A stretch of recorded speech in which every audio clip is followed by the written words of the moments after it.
So, da ist er. Einen wunderschönen guten Abend, Hallöchen. Herzlich willkommen am Freitagabend. Leider ein bisschen später als geplant, aber Hauptsache noch da, oder? Einen wunderschönen guten Abend, Amun. Schön, dass du da bist. Herzlich willkommen an alle. So, endlich ist es, bin ich hier. Hat lang gedauert. Eigentlich ja immer um 8, aber heute ist ein bisschen was schief gelaufen. Das hat nicht so geklappt wie geplant. Also musste ich ein bisschen nach hinten rausschieben.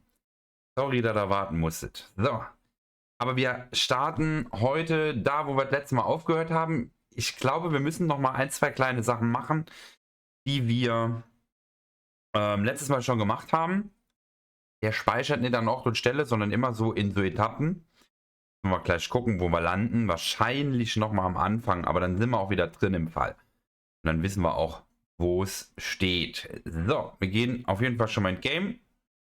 Zack, zack, zack. Und da sind wir. So, ach, Mann. Was so ein Stress, ne? Was ein Stress. So, wie war eure Woche? Wie? Ja. Seid ihr froh, dass Wochenende ist? Ich ja. Wochenende ist immer gut. So, wir gehen auch direkt rein. Zack, fortsetzen. Genau, wir sind jetzt hier. Wir sind ziemlich am Ende. Ich weiß aber auch nicht. Ich habe noch gar keine Zeit gehabt zu überlegen, was wir denn als nächstes spielen. Ich hatte zwar mit dem einen oder anderen Spiel schon geliebäugelt, aber ich bin mir noch nicht so ganz sicher. Na, die Liste ist groß, aber ich kann mich dann auch nie entscheiden, was zuerst. So, starten wir rein. Auf geht's. Rein da in die Olga.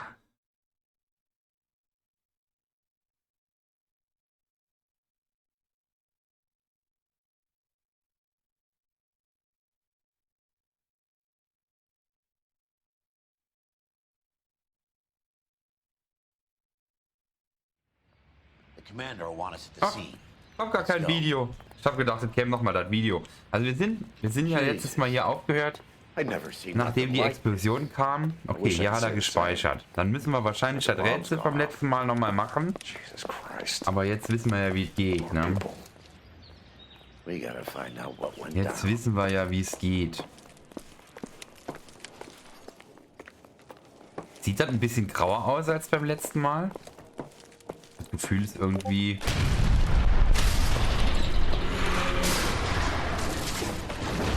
Ist das letzte Mal auch passiert?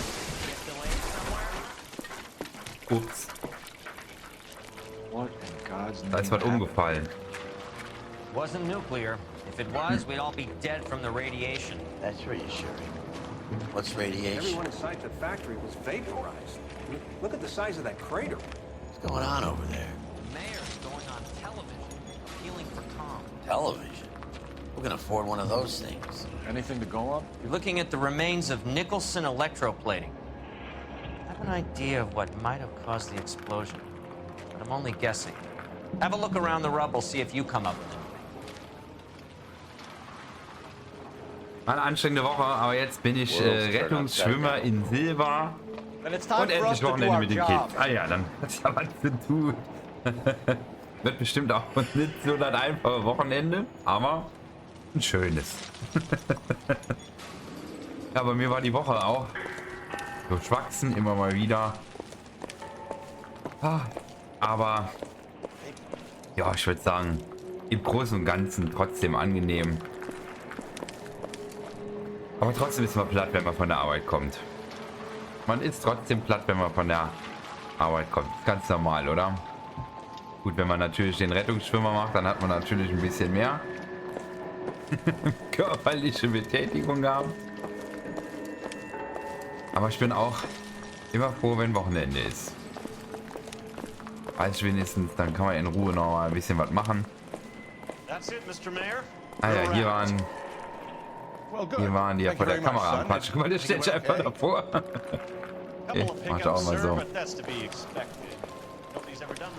So, wir waren ja hier hinten durchgegangen und da haben wir ja die Box und da haben wir das Rätsel gelöst, ne? Hier war auch noch irgendwas. Genau, da hatten wir das Stück Reststoff von einem Hemd. Da hatten wir diese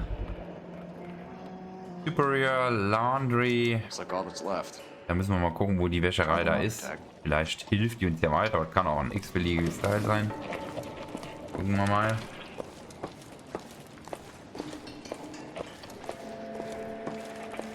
Detective, you seen this yet? Come take a look.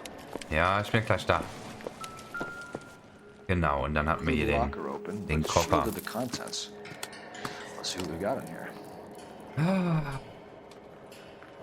Ich weiß wirklich nicht, was wir hier nachspielen werden. Bin echt am Überlegen. Falls wir heute zu einem frühen Ende kommen, müssen wir überlegen, was der nächste Step ist, was wir machen. Oder ob wir einfach irgendwas heute als Filler spielen, irgendwie LKW fahren oder so. Aber vielleicht dauert die auch noch ein bisschen, keine Ahnung. Any ideas, Herschel? None that I care to utter for public consumption. Gut, zack, eingesteckt, geil. So. Tomoko Okamoto. Organisierungsanlage, Forschung, okay. Tomoko Akamoto. Tomoko Okamoto. Und dann hatten wir ja hier den Beleg, ne? Das ist der Apparat, den haben wir schon gesehen. Dann hatten wir den Beleg und den haben wir ja schon entschlüsselt, ne? H/K und dann durch. Das machen wir jetzt einfach nochmal nach. You know what to do with them? Ja, wir wissen schon, wie es geht, auch wenn wir das letzte Mal länger gebraucht haben. So, wo ist H? The rest of the message should align itself. A gleich K, genau. Na, fangen wir bei K an. A.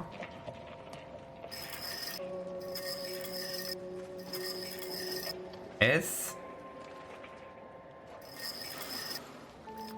B.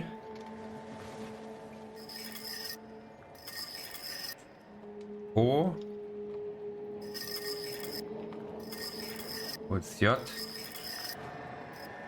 J. L.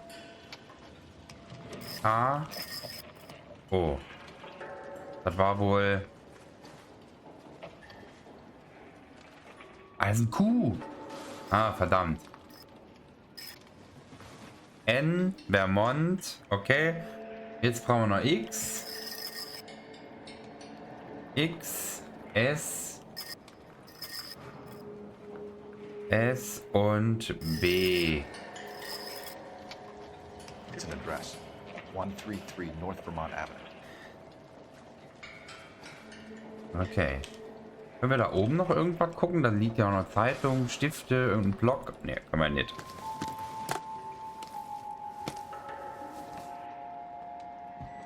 Gucken wir uns jetzt mal noch weiter um.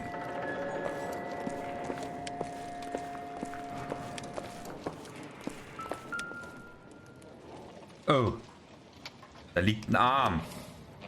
Ich glaube, der ist hin. Ein bisschen. Nothing significant. Okay. Liebe.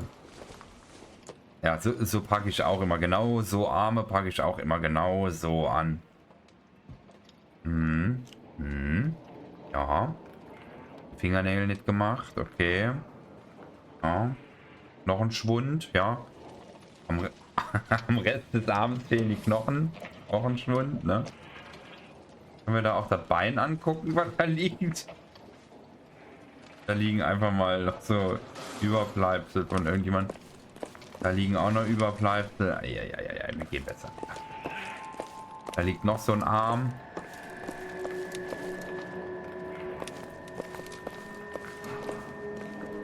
Ganz ehrlich, hier kann man kann hier eigentlich nur froh sein, wenn man bei so einem Unglück nicht dabei ist. Weil hier ist schon richtig übel. Da liegt noch ein Körper. Oh, schon einen schwer guten Magen, wenn man so was hier sich angucken will. Oder muss, besser gesagt. Was ist das? Besonders.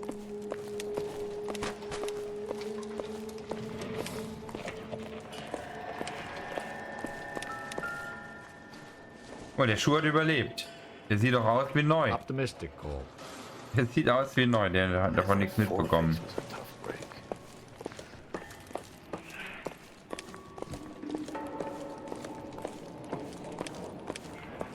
Hier ist nichts.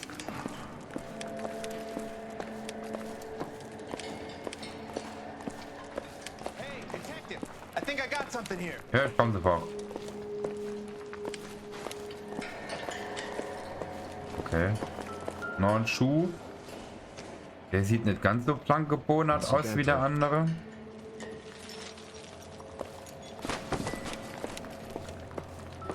Was hat er? Any idea what this is? Very large egg cup? A Viking helmet? How would I know, Phelps? Looks to me like some kind of machine component. An airplane part, maybe.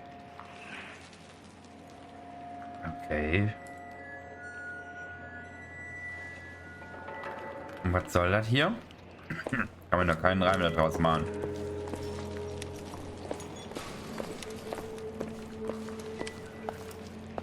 Warum sollte da so ein Flugzeugteil hier sein?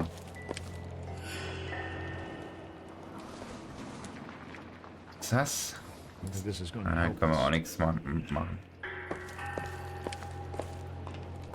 Schrank kriegen wir auch nicht auf. Haben wir? Ja, wir haben Beweise, aber wir haben... Also Anhaltspunkte, sag ich mal. Beweise ist ja falsch. Ideas? Let's get to the address you took off the code book thing. Find out what's there. Aber ich weiß nicht, ob wir alles gesehen haben.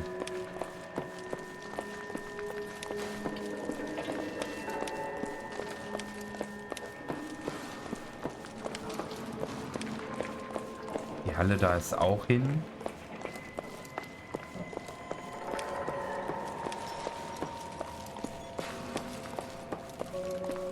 Hier gibt es nichts mehr.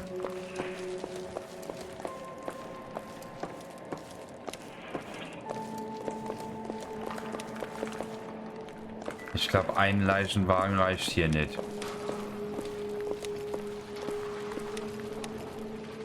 Aber guckt euch mal das geile Gerät hier an. Ja? Eine der ersten Kameras mit Weitwinkelobjektiv.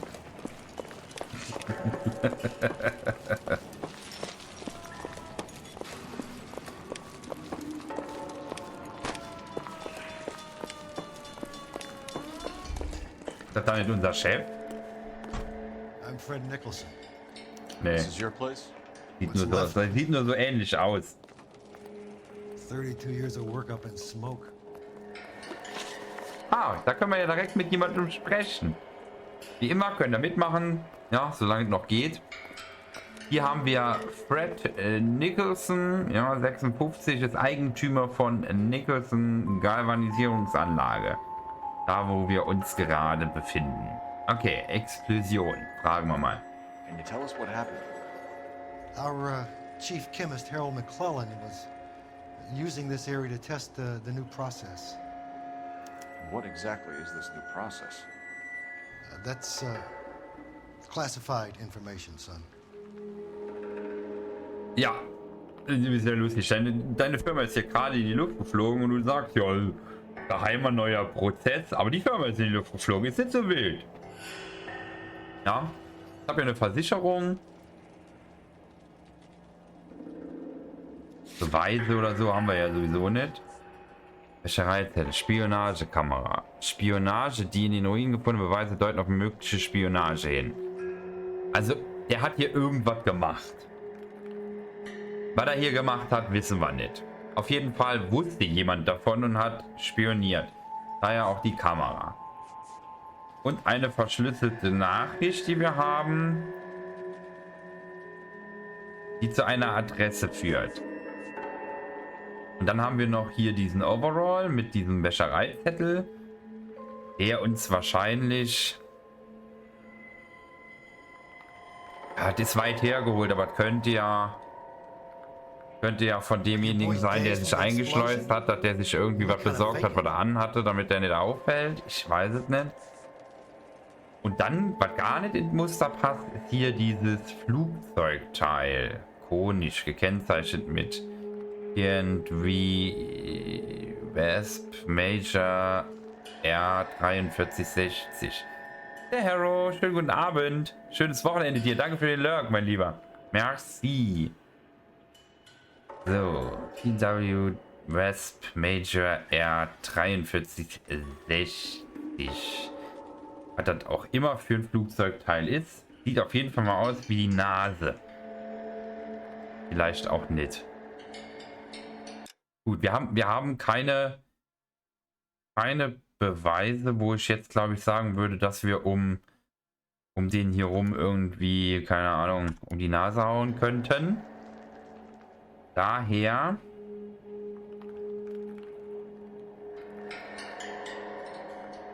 eins oder zwei.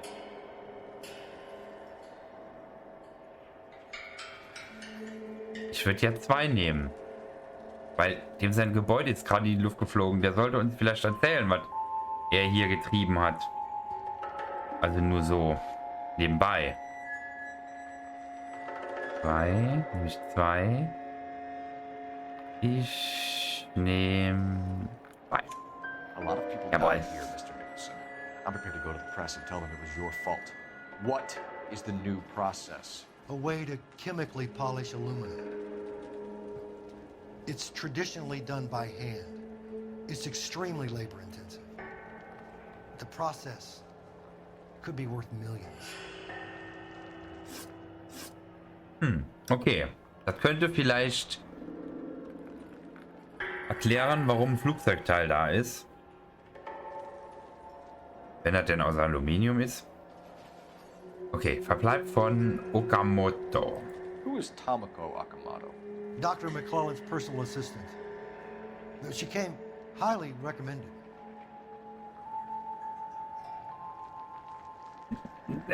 Und den Koffer, ne? Ist ja wahrscheinlich von der. Da war die Spionagekamera drin.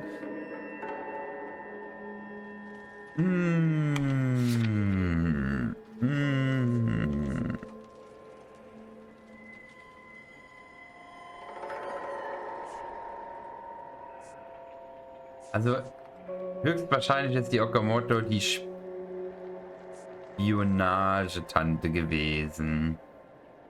Kann ich aber nicht beweisen. Aber er guckt schon so, ne? Was machen wir? Anzweifeln oder machen wir Lüge? Ich kann ja mal Lüge drücken. Hören wir uns mal an, was er sagt. Akamoto was involved in industrial espionage. Was she working for you or for a foreign government? That's a ridiculous assertion. How can you possibly say she was a spy? Okay, okay, es ist 3 definitiv. Ich würde sagen, die Spionagekamera ist der Beweis. How many of your other employees carry spy cameras in their handbags? Jesus, Mary and Joseph, she was selling me out. If she wasn't a foreign spy, who could she have been working for? There could be other plating companies, but the big customers for the process are the aircraft manufacturers. Lockheed, Boeing, Hughes, North American. Okay. What can you tell us about McClellan? A brilliant chemist. He approached me a few months ago with the idea for the new process. So no one has ever done this before? No, but it is legitimate research.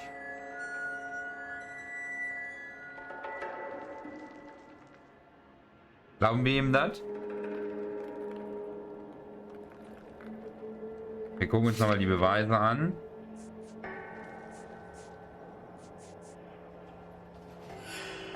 Haben wir noch nichts. Wir haben noch nichts. Wir können eigentlich nur anzweifeln. Könnte Lüge versuchen, um zu hören, was er sagt. You sure this wasn't some kind of insurance play gone wrong? Come clean about it, Mr. Nicholson, and it will go better for everyone. You have some basis for that accusation, do you, Sonny? Nö.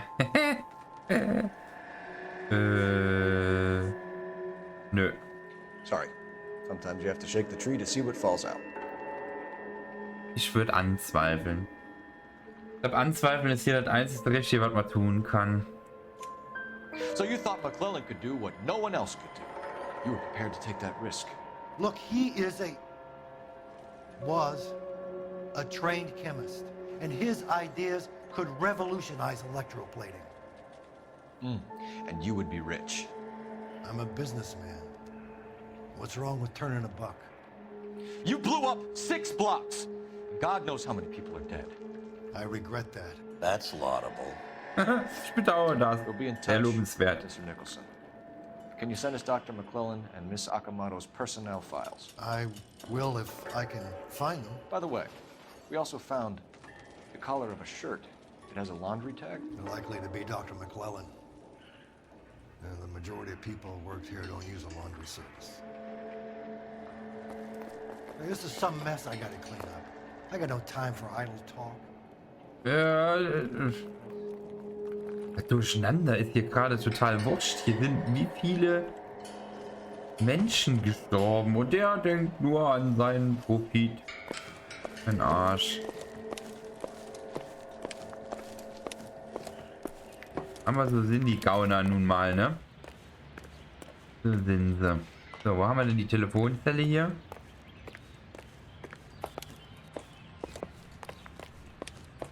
Ah, ganz da vorne.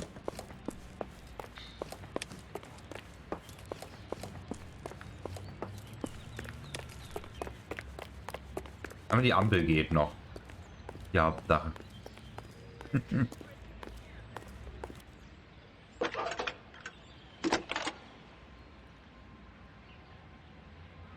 Detective Phelps, badge 1247.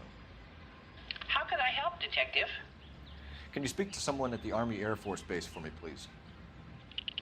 Of course, Detective. Tell them I have what I believe is an aircraft part. It's polished metal, light for its size. It looks like a cone of some sort. It's stamped on the inside. P&W Wasp Major R4360. I'll get back to you, Detective, when you check in for messages. Anything else? I need an address for Superior Laundry Services. Closest store to your location is in Wilshire, 4766 Melrose Avenue. Thanks for your help. Und einen Döner bitte. Schade, den kann man da nicht bestellen. Was ist er denn hier? Verschwindet im Lurk. Dankeschön. Merci.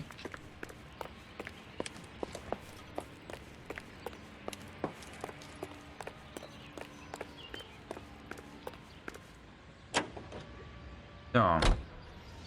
Wo fahren wir denn zuerst hin? Zum Laundry Service oder zur entschlüsselten Adresse?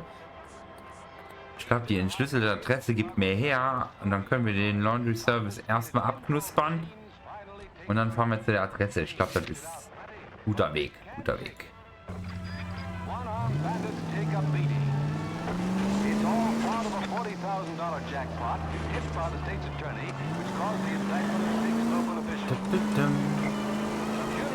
You think McClellan went up in smoke? Or is he still alive? You could ask the same question about Tomoko Akamoto. I guess you could. Got an answer? Not yet. But I'm working on it. Any unit in the vicinity is citizen report support 59. They're now at 38 North Catalina. Unit Ja, da kommt noch ein Fall dazwischen rein. Sorry. Das ist gerade viel wichtiger als die 150 Leute, die da gestorben sind. Wir müssen zuerst den einen Gauner da fangen, der gerade Portemonnaie gestohlen hat.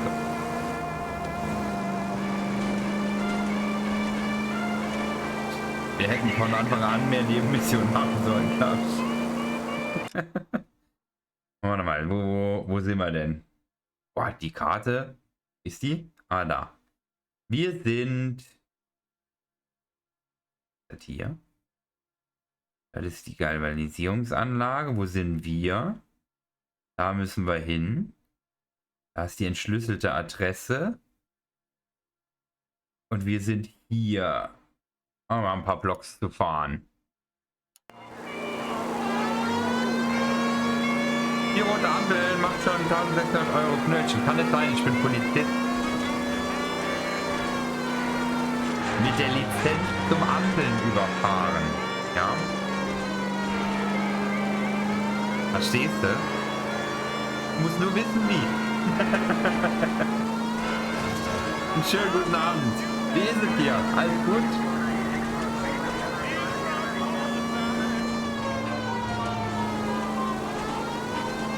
Nicht ohne Blaulicht und Sirene. Auch ohne Blaulicht und Sirene. Ich bin undercover unterwegs. Darf ja nicht jeder wissen, wer ich bin.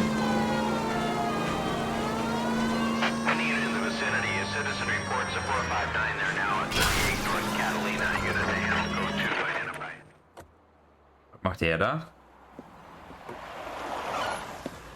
Cops! Shit! Stop! LAPD!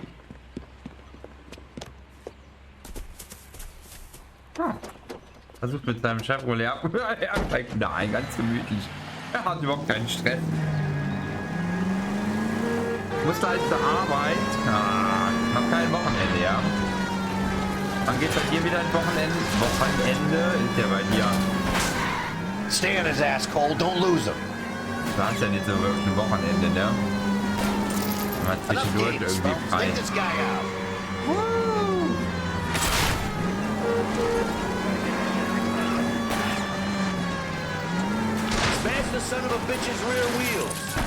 Ja, die unzerstörbare Hecke hat mich aufgehalten.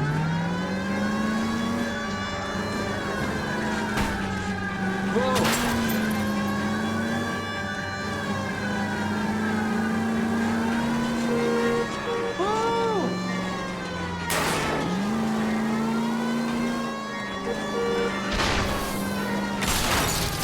Lay into his wheel well. Come on.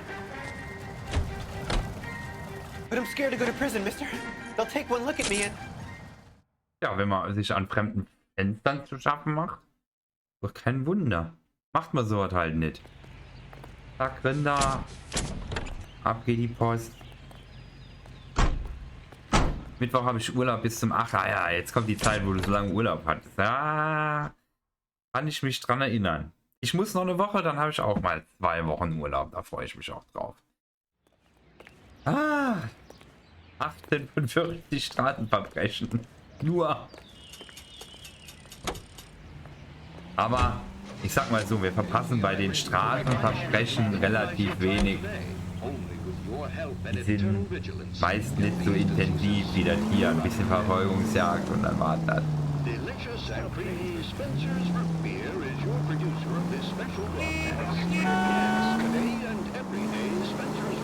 Ja, auf den Urlaub freue ich mich auch. Das wird schön.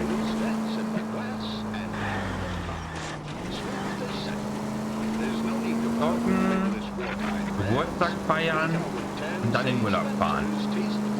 Optimal.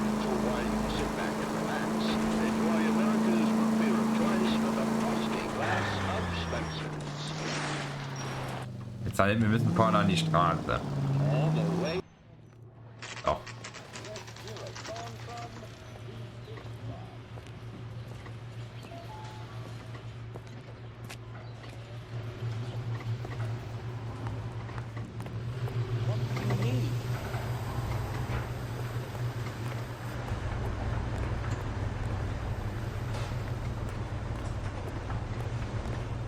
Phelps and Biggs, LAPD. We have one of your laundry tags. Can you tell us who it might belong to? Are you kidding? I got work to do, Mac. Here's the customer book. Knock yourself out. Oh, sehr freundlich, sehr freundlich. J2620, Cole. J 26, was war das? 2620, ne? Da, ein Oscar Hengstrom. Selbstabholung. Hengstrom. Could be someone else from the factory. Does he have an address? No. Dead end. Kein, Thank you for all your help, sir. kein Hinweis. Keine Adresse, war auf Abholung eingeschrieben. Verkackt. Moment. Wir können aber mit dem Telefon unsere Zentrale nach dem Namen fragen. Vielleicht hat die was. Operator, give me dispatch. Reisepass beantragen, nächstes Jahr nach Japan kann. Hast nächstes Jahr wieder vor, ja? Phelps, badge 1247. Irgendwann komme ich auch noch dahin.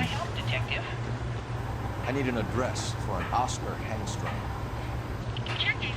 No residential listing for anyone by that name, Detective. Sorry. Thanks, man. Okay. Dann lassen wir uns ins Auto steigen. Ja, ist ja gut, ich parke hier. Sieht man doch, dass da keiner im Auto ist, oder? Wo fahren wir hin? Verschlüsselte Adresse. Dann gucken wir mal, wohin uns die unidentifizierbare Adresse führt.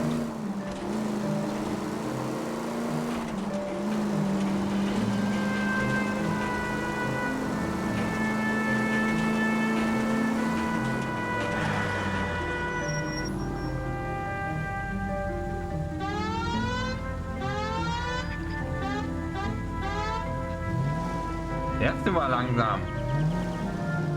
Wir haben noch keine Zeit.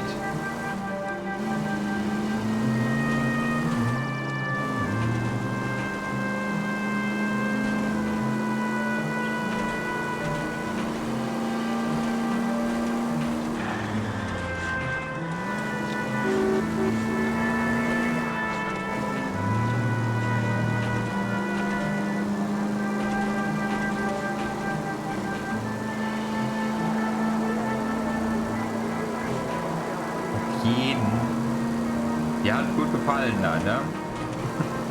Aber ich glaube, mir wird da auch gut gefallen. Wow, wow, wow, wow. They can make a claim to the department. Ja, ich versuche ein bisschen weniger Lenkerschatz zu machen. Wow, okay, dafür bauen wir mehr Unfälle. Kein Problem, wenn man zahlt.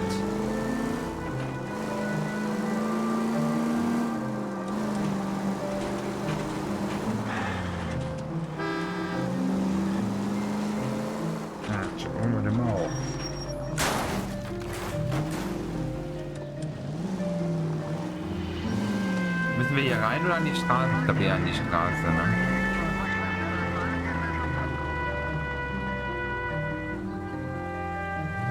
Electric and Hardware. Appling Code. Okay.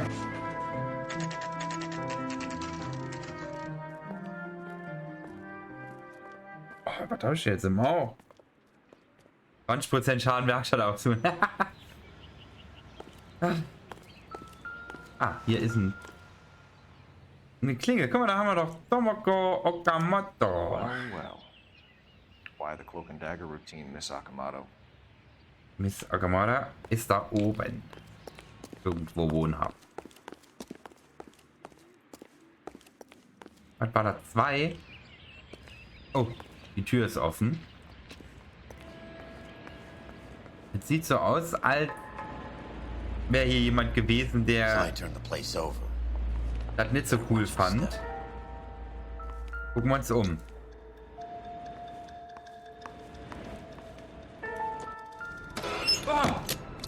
Oh, leck mir am Arsch. Okay. Ich habe eine Leiche gefunden.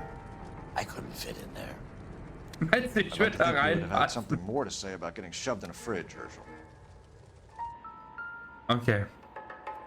Ich hätte besser überall anders geguckt, nur in dem Kühlschrank. Warum habe ich in den Kühlschrank geguckt?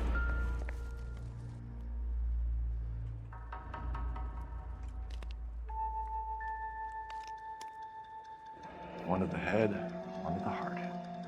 Okay, 2 Kugeln, eine Kopf, einer. John Doe ist das hier. Okay. Er hat seine Uhr noch an. James Lindbergh. Very expensive watch. Favored by flyboys. I always wanted one as a kid. That's funny. As a kid, all I wanted was some food on the table.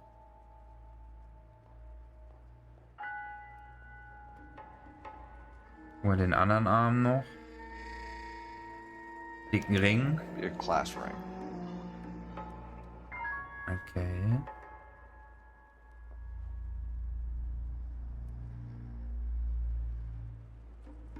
Muss los, alles klar. Macht dir einen schönen Abend, beziehungsweise schön. Ach, macht dir einen arbeitsreichen Abend. Lass dich nicht stressen. Macht gut.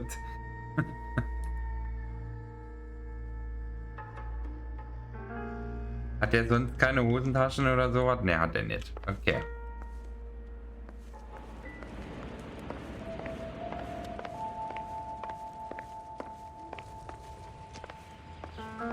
Haben wir da?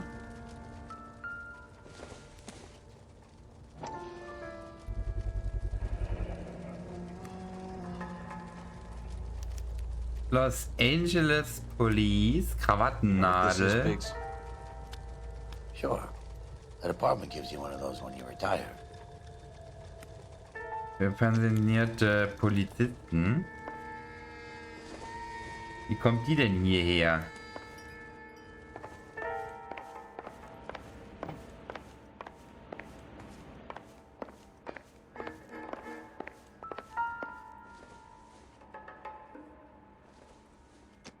Okay, hier scheint... Könnte hier passiert sein. Hier könnte er vielleicht ermordet worden sein. Er hat hier gestanden und wie der Schuss fiel, ist er nach hinten zusammengeklappt. Irgendwie so. Und dann weggeschleift worden. It doesn't appear to be connected. Eine Verbindung nicht, aber Durst kann man ja mal haben.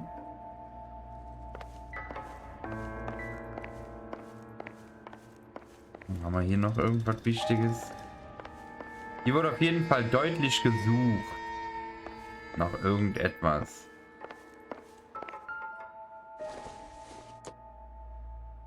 Doesn't look like anything.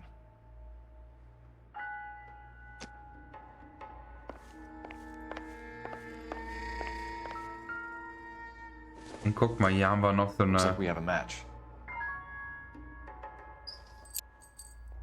Interesting dame, this Sakamoto. Aha. What is Ein it? Mikrofilm. Microfilm. A document shrunk to the size of your thumbnail.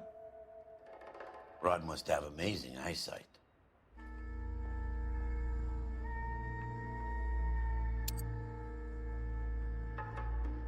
Lass den Mikrofilm ruhig da liegen. Die Polizei braucht den wohl nicht. Nimm die Dinger mit.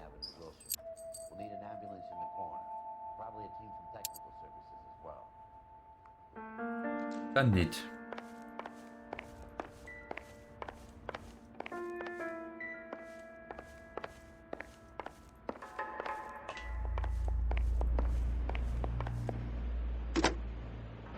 Operator, give me R&I. Putting you through now. Detective Phelps, badge 1247. Messages, please. You need to call Ray Pinker urgently. Can you put me through? It's ringing now. We're on our way in. Nix that.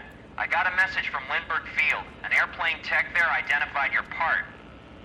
What is it? He said it was a prop spinner from either a Propellerhaube. Corsair or a B-50. A what? Fits over the center of the propeller and protects the pitch gearing.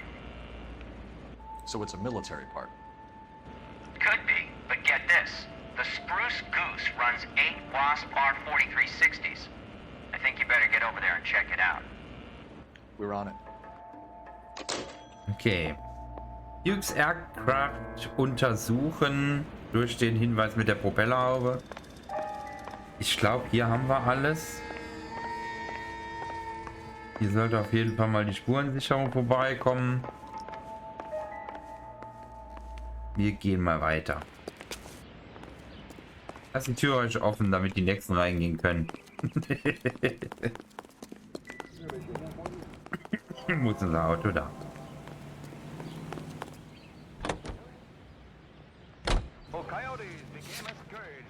Hangar und Wartungshalle der Hughes Aircraft Company.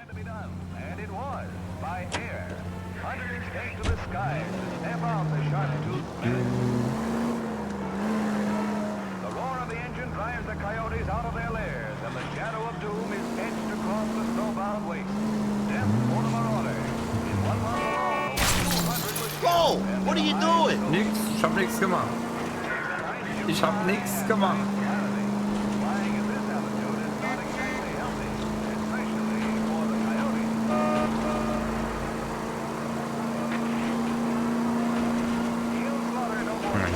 wir die Einsiedlungen, ne? Denen wir noch auf die Schliche kommen werden.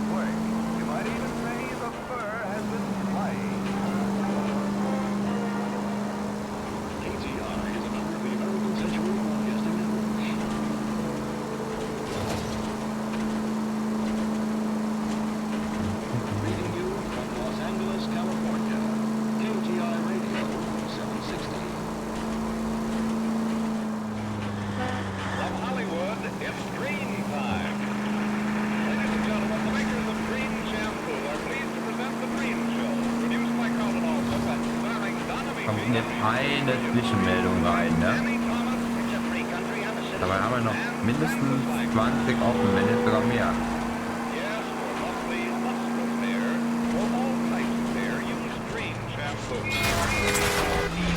Oh, sorry. Son of a bitch! War nicht meine Absicht.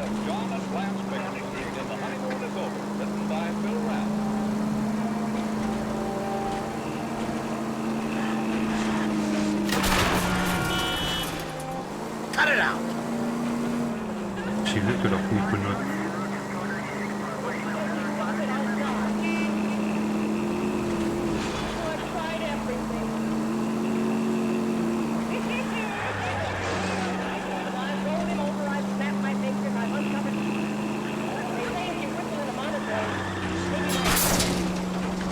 Oh, for God's sakes! It's a military project, gentlemen. Can you state your business? Detectives, Phelps and Biggs, LAPD. We're investigating the explosion. We have reason to believe there may be a link to Hughes' aircraft. I'm sorry, I can't help you there, Detective. Without authorization from Military HQ, you won't be allowed onto this facility. What seems to be the problem, gentlemen? Hey, Biggs! You're not still with the LAPD. Afraid so, mates.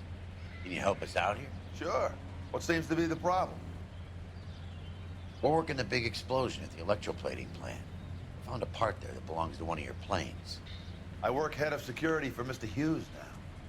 I'll take full responsibility. I'm sure we can clear this up. Follow me. It's the big hangar. Aber Glück gehabt, dass der gerade vorbeikam, ne? Who is Mapes? And what's his connection to Howard Hughes? Vernon Mapes used to work advice. Word is he runs fuck pads for Hughes' starlets. A pimp. Earl and Mapes would seem. Mapes was the role model.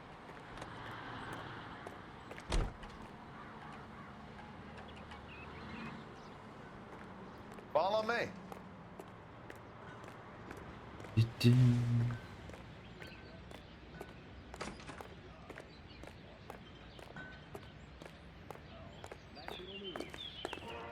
day, miss. I'm busy now. Can I ignore you some other time? Kann ich dir ein anderes Mal ignorieren? Ich werde mich auch heute ignorieren. Ja, freundlich. That thing really fly? Mr. Hughes believes so.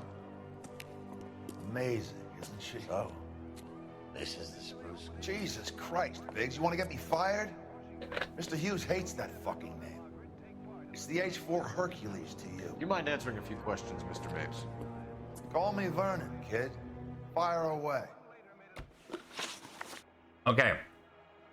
Der nette Kerl, der uns hier mit reingeholt hat, ist ein ehemaliger LAPD-Officer und jetzt Sicherheitschef von Huge Aircraft. Ehemaliger Officer würde ja schon mit der Nadel in Verbindung passen irgendwie. Wäre nur blöd, wenn er uns jetzt hier mehr verrät, als er das gerne möchte. Aber gut, wir hören uns das mal an. Do you know anything about the explosion that happened at Nicholson Electroplating this morning? No more than anyone else. Heard the boom while I was shaving. Almost shit my pants. Thought it was Pearl all over again.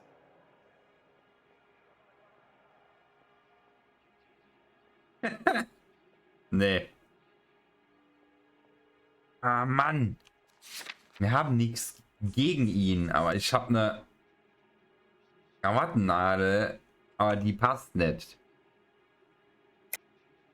Nicholson Electroplating was working on a miracle process to polish aluminum. A process that was very advantageous to airplane manufacturers. You're denying that you knew about it. It doesn't matter what I deny, kid. It matters what you can prove. You have some evidence that links me personally with Nicholson?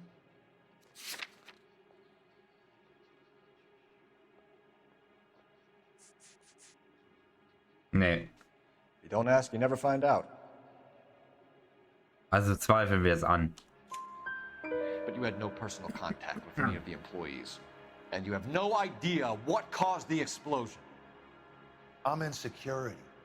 I handle Mr. Hughes' personal interests, if you get my meaning. I'm not directly involved in manufacturing. Okay, erste Frage haben wir richtig. Do you know Tomoko Akamoto? Never heard of the broad. Why?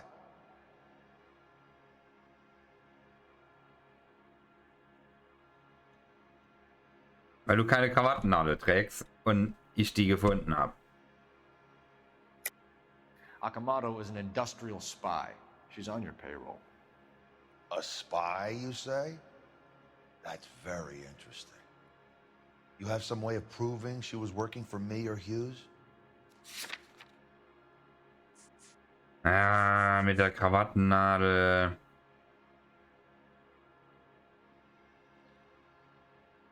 Kriegen wir den nicht dran.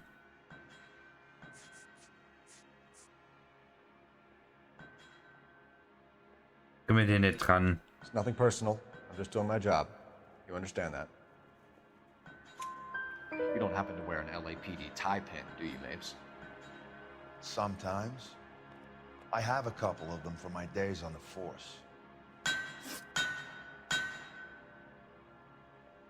Do you know the chief chemist at Nicholson Electroplating, Harold McClellan? I've heard of the guy. He was pitching some fancy process to the company.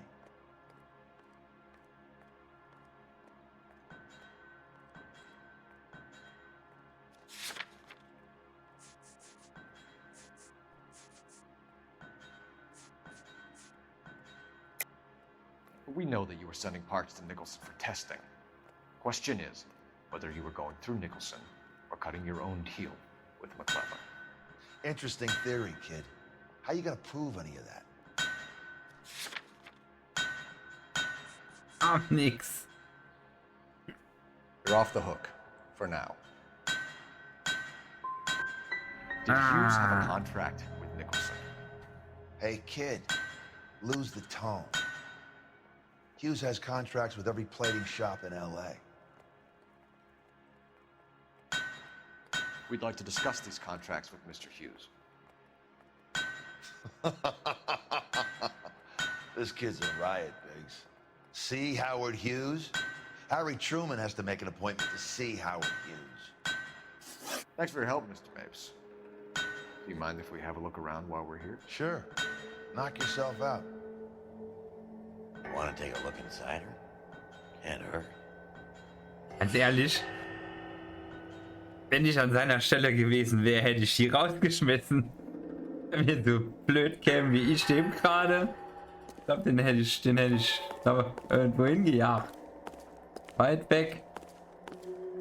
Ach, war ziemlich weit weg.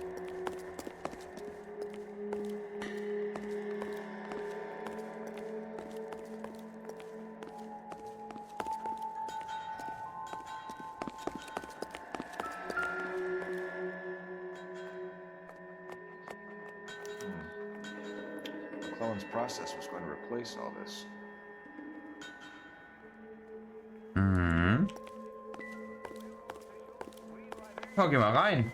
Cool.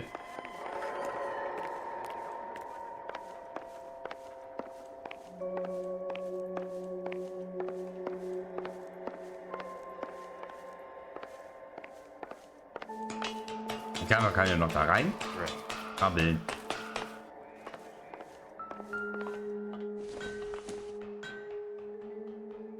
Mal hier. Latitude 24 degrees 15 minutes north, longitude 76 degrees 0 minutes west. Mhm.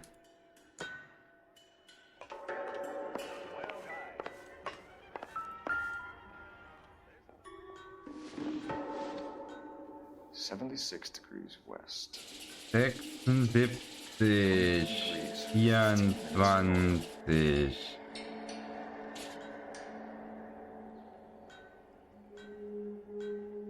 Hier? 76 degrees west. 24 degrees, 15 minutes north. Hä? 76 degrees west. Da oben. Jetzt sehe ich gerade, da oben ist ja eine Anzeige. Ich habe mich hier voll auf die Zahlen hier konzentriert. 24. Nee.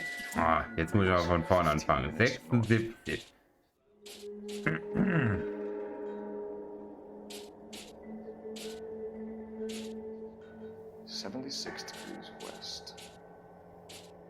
Wie soll ich denn da auf 24 kommen?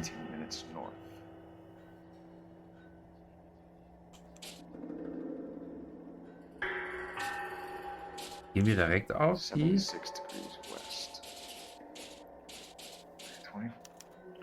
Da. Die zwei Hinterzahlen sind egal. Somebody's already got their maiden flight planned.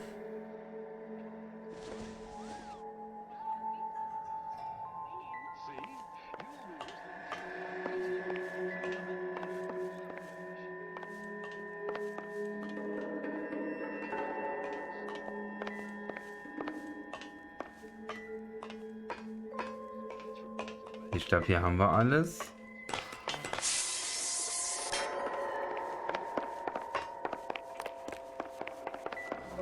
Gucken wir uns mal hier hinten noch ein bisschen um. Da geht es nicht mehr weiter. Hier liegt eine Leiter rum. Wo können wir da hin?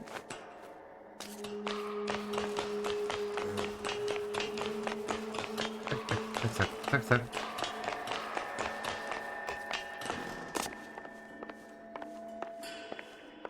Geil, da kann man auf das Maschinchen drauf.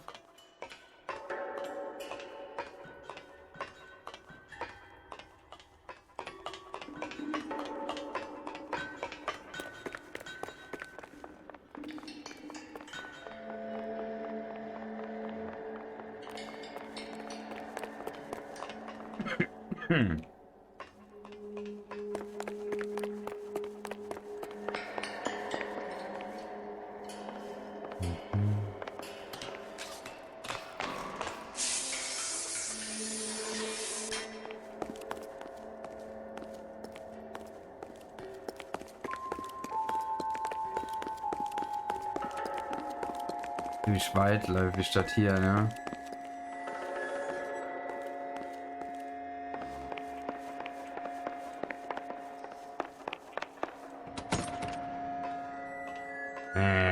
Zu. Auch zu. Schade. War noch irgendwelche Beweise, irgendwas.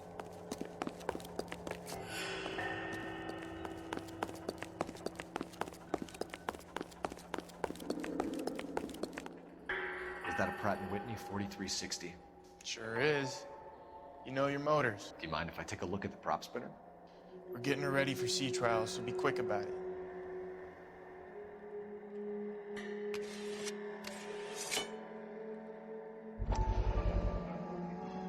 What is the oily covering on the metal?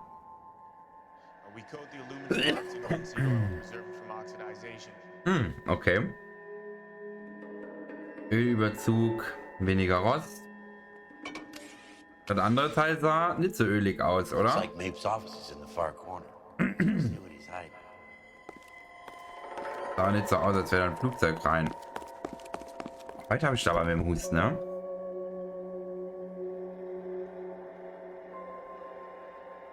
Sorry.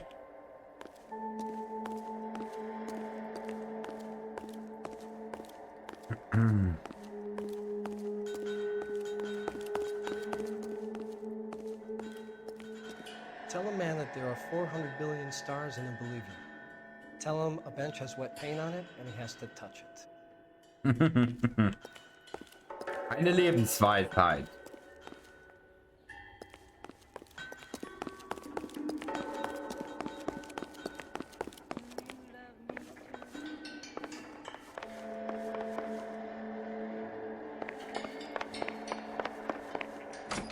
Kann ja auch noch reingehen. Da liegt eine Pistole. Not much help. Gut, in der Zeit liegen überall Pistolen rum, ne? Mal hier. Ist das der Typ, ne? Und nu?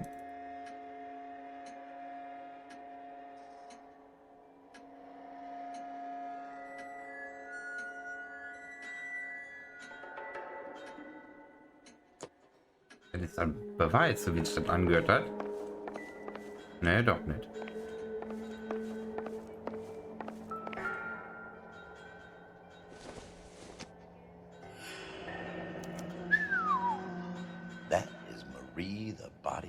Der Körper. Marie, der Körper McDonald. Contract to RKO. I bet he does. Und hier sieht man noch mal, warum sie der Körper heißt, ja? Könnt ihr mir verraten, warum? Ich verstehe nicht.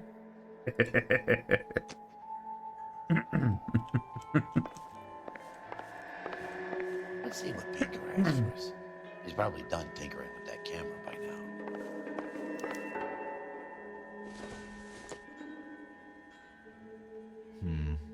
I don't think this is any use to us. I don't think so. I don't think so.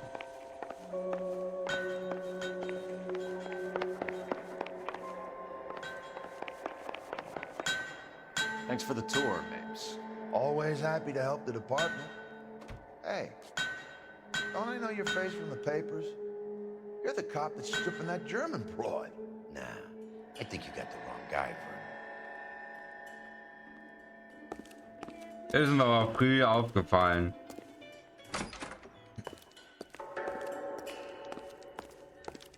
I'm busy now. Can I ignore you some other time? Die will mich immer noch ignorieren. Schade. Guck mal, diesmal sein Auto. Schick, ne? How are we gonna look getting around in this thing, Cole? Ist mir so egal. So McClellan was selling his new process to Hughes and cutting out Nicholson. Looks that way. But this would never go all the way up to Hughes. He would have middlemen dealing with stuff like this. Someone like Mapes? The word middleman was invented for guys like Mapes. Ja, wir müssen erstmal zurückfahren zum Revier. Ich hab mit dem seinen Schlitten geklaut. Kann ja mein scheiß Polizeiauto haben, der Kerl.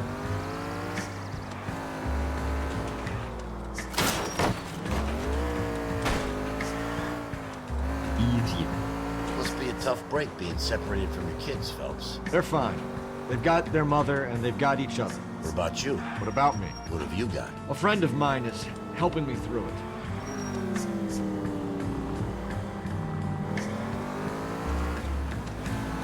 Ich glaube, selbst hat er jetzt nicht mehr so Vertrauen. Aber ich glaube, der Biggs, der ist in Ordnung. Auch der vor Roy Earl war in Ordnung, der Ältere. Ich weiß nicht mehr, wie der heißt. I may as well ask you. Ask me what? The Black Dolly. Who was it that killed that poor girl? No official charges have been pressed in the case. I know that. I'm not looking for the official version. I made a promise to the department. These are the guys who sold you down the river. Natürlich haben die mich verraten und verkauft.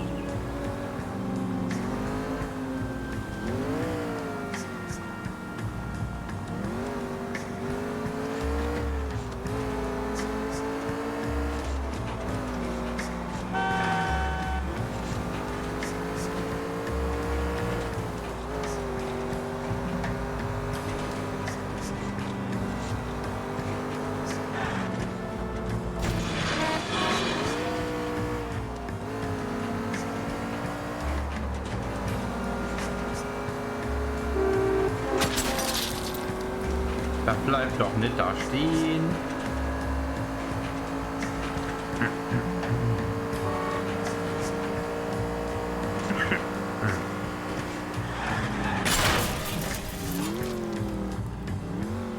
bitte mein schönes Auto.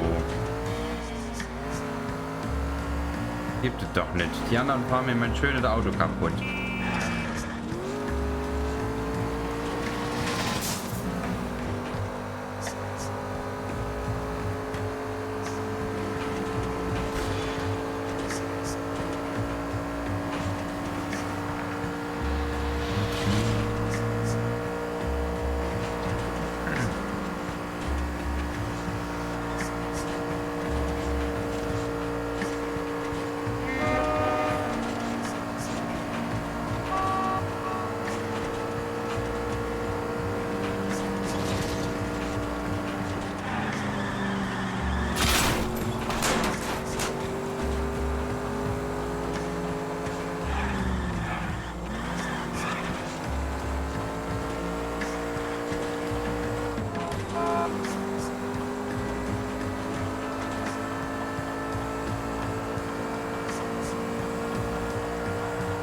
Er will nach rechts, er will nach links. Die können sich entscheiden. Ich fahre dran vorbei.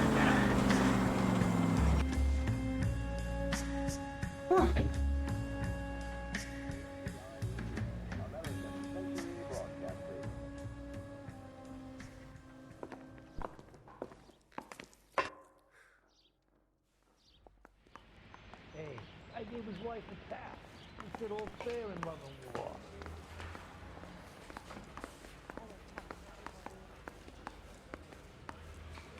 Any messages for me, Hopkins?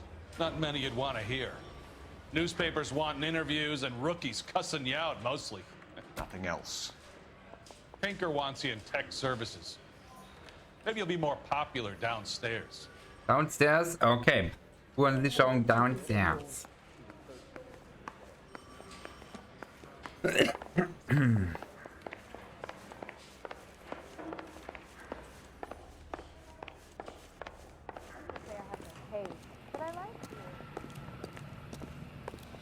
Hey, Cole. You're not winning any popularity contests upstairs, you know. Ja. Muss ich auch nicht. Sondern die mich hier unterstützen, wenigstens zu mir stehen. I think you're a good cop, but I try and stay out of politics. Everybody tries to stay out of politics, Ray. Well, don't quote me on it, but I'm hoping that Parker will get the job and clean this place up. I have your photographs. You can use the magnifier. There's quite a lot of detail. Okay. Details. Mal drauf. Very funny. I think you're right, Ray. We have our man. You take a nice photo, Phelps. Und nu, was will ich jetzt mit der Lupe da?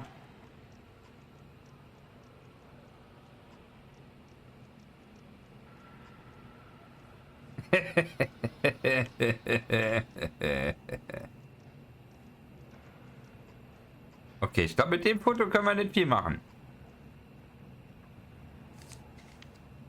Und was nächste?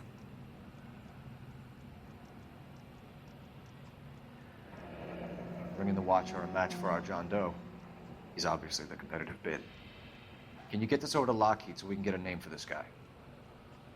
It's already on its way.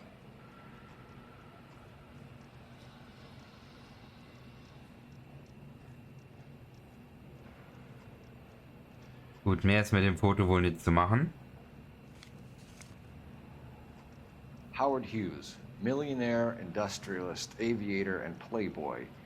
And Vernon Mapes, ex-dirty cop and business fixer. I found a similar tie pin along with a dead guy in a fridge. Krawattennadel.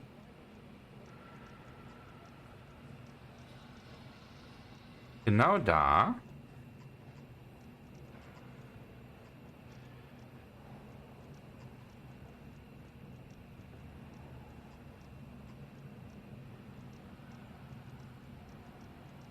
Ich glaube, das ist der Hinweis, den wir brauchen.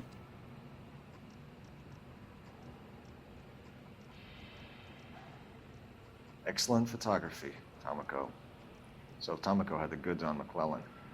Too bad they blew the place to hell. Mhm.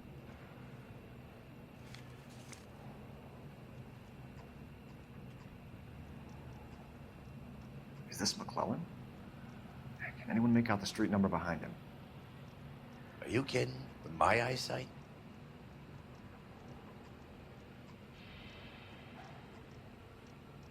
West. Da steht West.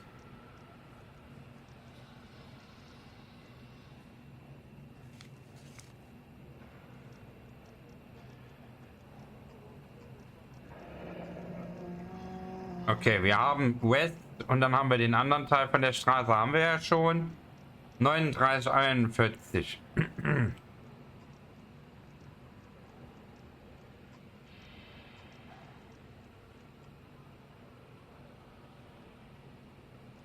Cole, can you help me with a little experiment?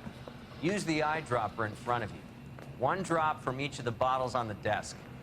Place the drops in the petri dish.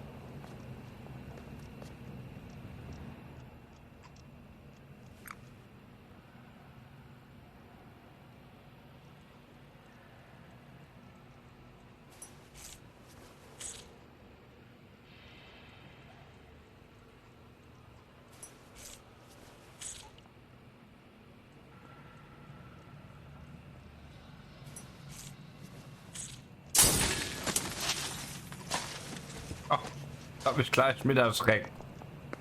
It's okay, guys. Just a little experiment. Can you guys knock it off? Everyone's still jumpy from that bang this morning. Very funny, Ray.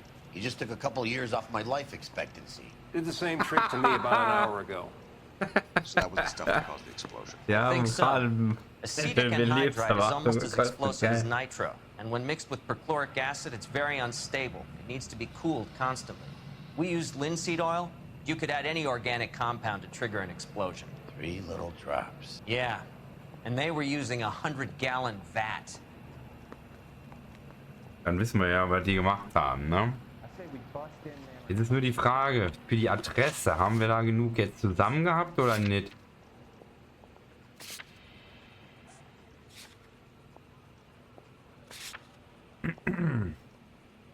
West 2nd Street, doch, da haben wir es doch. Da können wir ja hin. Wo ist mein Hut?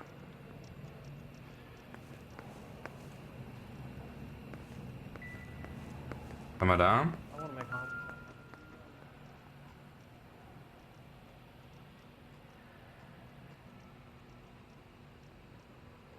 Aha.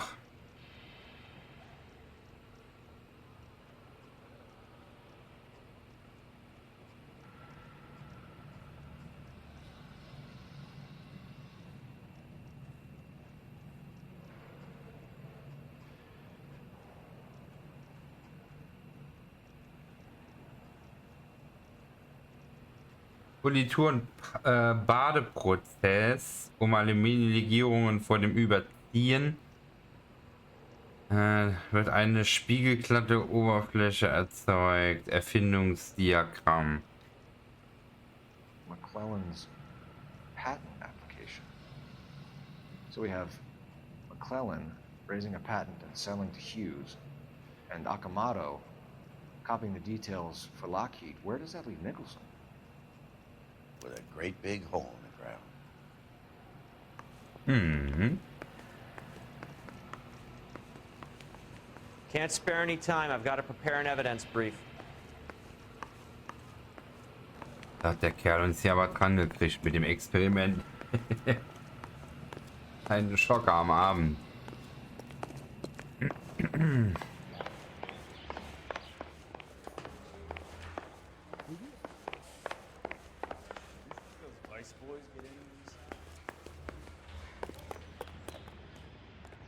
Oh, ich hoffe, das Auto sogar behalten. Wie geil ist das denn?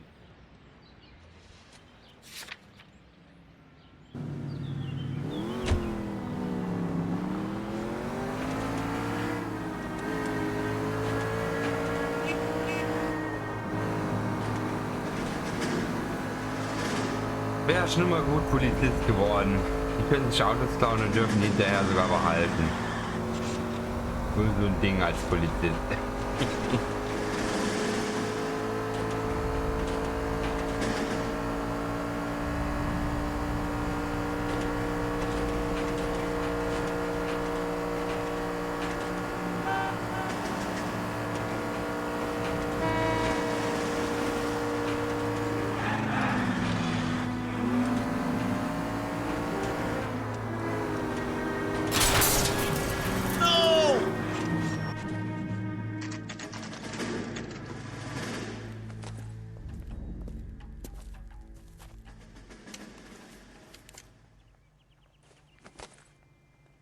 Da sind wir. I survived the war for this? Das ist ein Pech.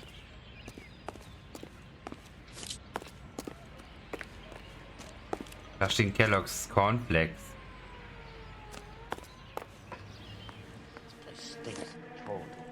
Uh-oh. Avgas, if I'm not mistaken. It's all around the floor. Da will jemand die Bude abfackeln.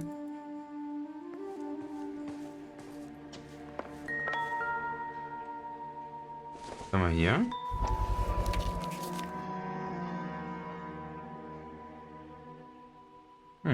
Okay. Hangstrom is flying today on TWA. Hangstrom is dead, Cole. Why leave your ticket behind? Maybe just cleaning up.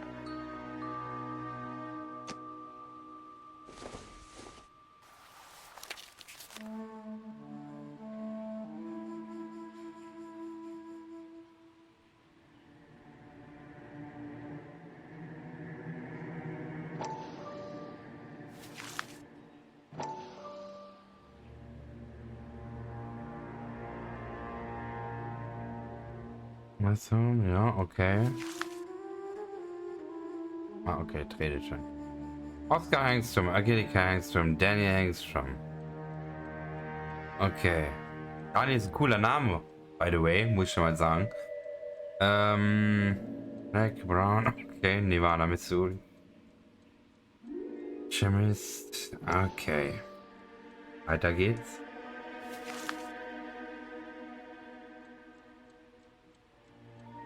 Hangstrom, okay. Hangstrom and McClellan are the same man.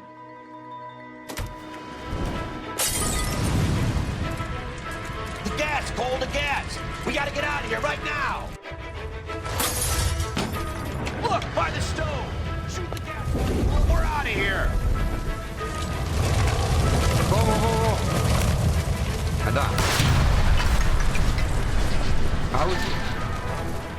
Wow! Und dann hier aus dem Fenster oder was?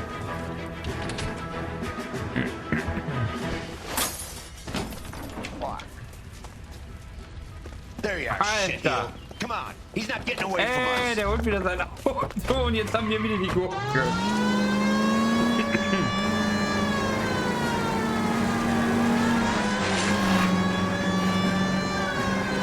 Ja, richtig verarscht. Step on it, huh? Get me just a little closer. Lay into his wheel well, come on.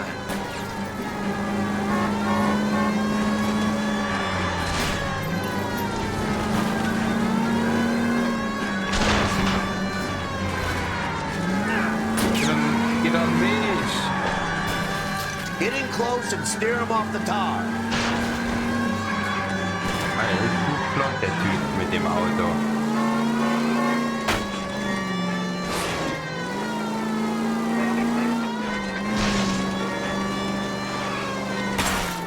Enough games, Phelps. Take this guy out. Shit. You security men, Cole. Stay on mates. What the fuck? Knock them off the road if you have to, but stay on that fucker.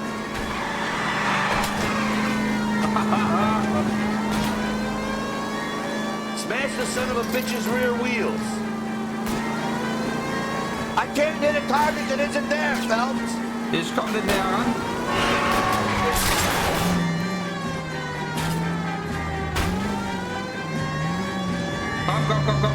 Komm.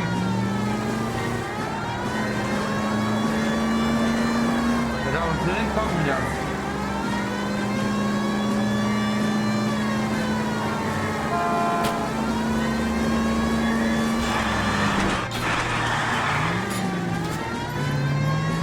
Hab gesehen, er ist da rein.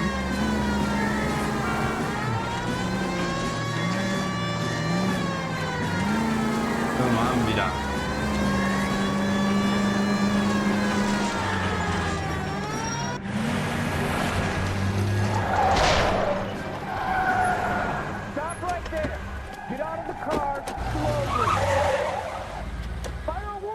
Ja, Ja, perfekt eingeparkt, ne? Akkurat. We're gonna have to go through all the security men first.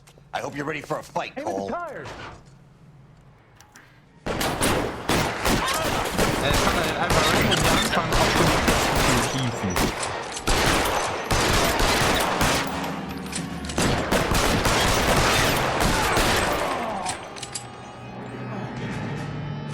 Give me some cover.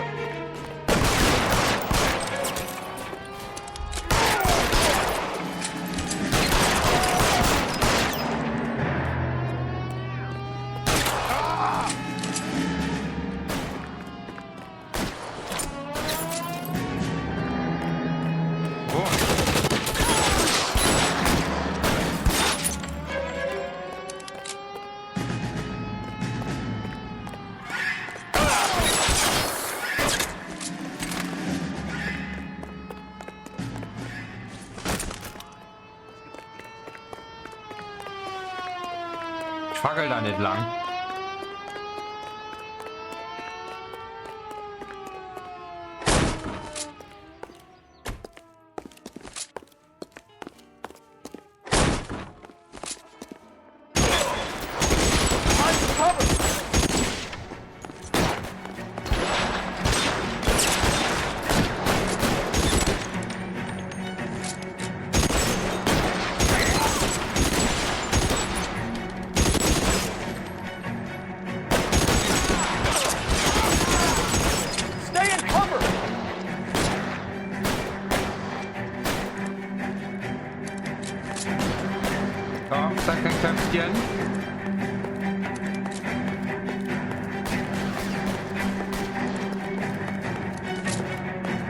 Da oben eigentlich down jetzt gewesen oder nicht?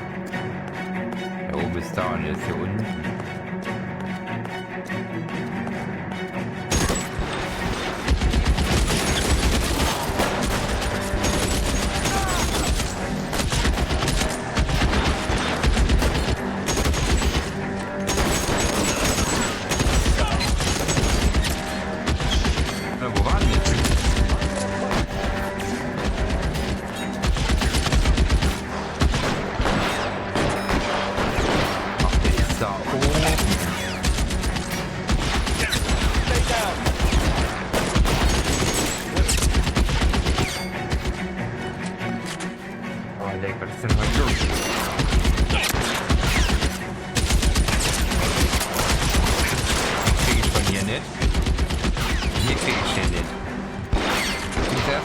Kleinen Penner ausschalten. Den habe ich aber direkt erwischt.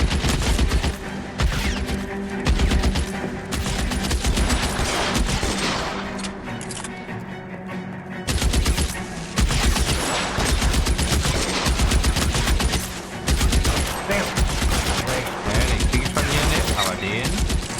Das ist worse than a war zone.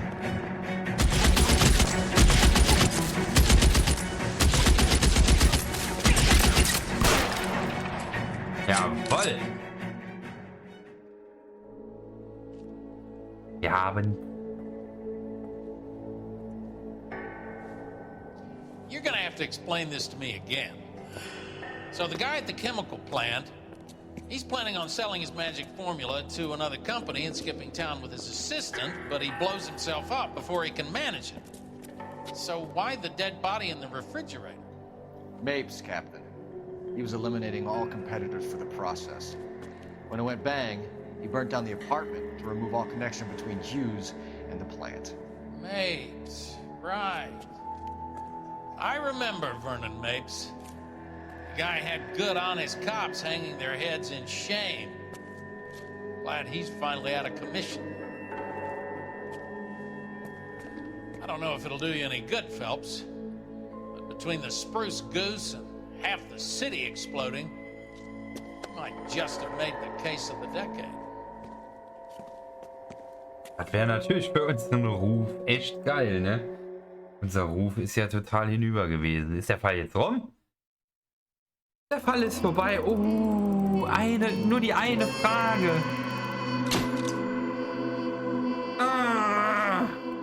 Die eine Frage. Dann hätten wir alles richtig gehabt oben. Alles gefunden und alle Fragen wären gut gewesen. Schade. Eine Frage haben wir falsch. Ah ja, aber trotzdem gut. Fall abgeschlossen mit 3 Sternen. Ja gut. Ich habe ein bisschen viel Fahrzeugschaden bekommen. Leben ist hart.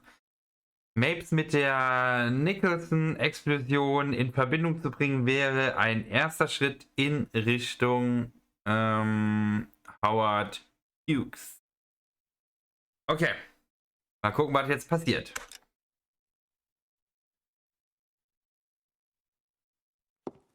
Good morning, Doctor. And a good morning to you too, Elsa. You look radiant.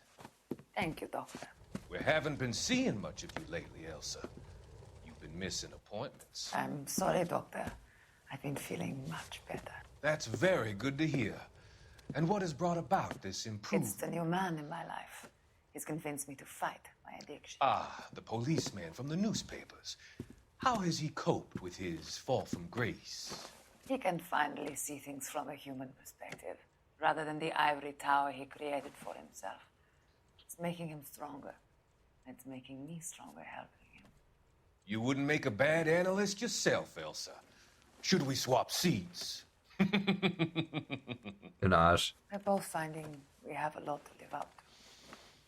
And what is that? In my case, Lou. He went through hell along with me and still came out smiling. In Cole's case, his friend, Jack Kelso. Kelso? You've heard of him?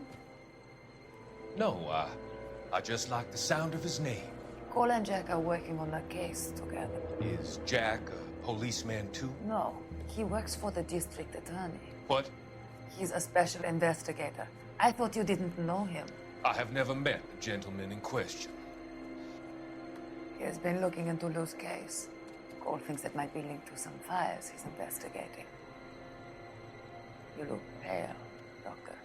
It's cold in here, Elsa. I think I'll close the window. Elsa, ich würde jetzt abhauen. Why are you looking at me like that, Elsa? You arranged for Lou to work at Elysian Fields, Doctor. Your fears are unfounded. I meet many people in my line of work. There are many ways that people can be helped. Finding them work is just one of them. I don't believe you, Doctor. I've seen you with Monroe at the club. I'm sorry that you have come to that conclusion, Elsa.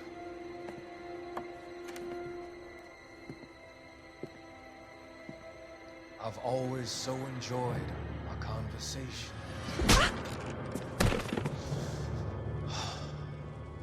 I can see your future, Elsa.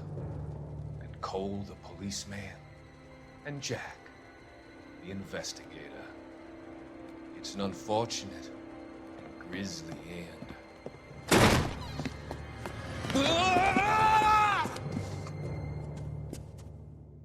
Oh. Das ist der verrückte Brandstifter.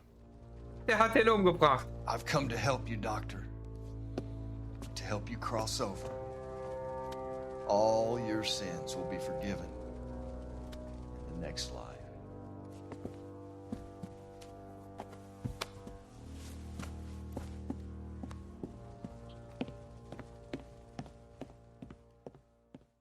Okay, da wird jetzt problematisch.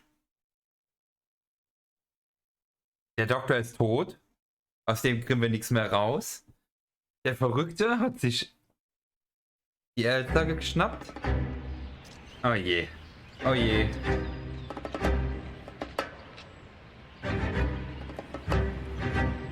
It's gotta be one of these places.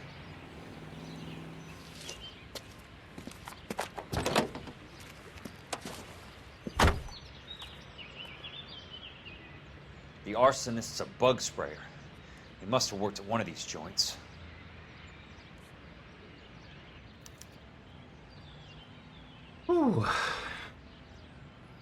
Okay. Könnte eventuell der letzte Fall sein. Wir haben relativ viele Ziele. Identifizieren, finden. Okay. So, was hat er jetzt gesagt gehabt? Brandstifter, ist Kammerjäger. Er muss in einem dieser Läden gearbeitet haben.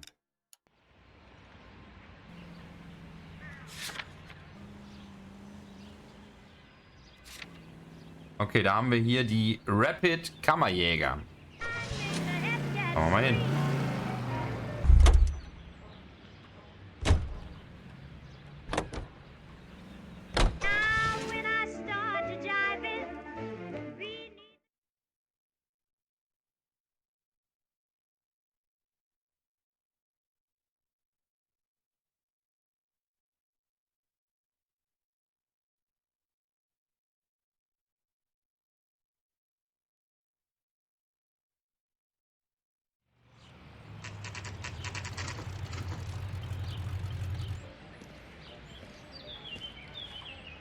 Rapid Exterminators.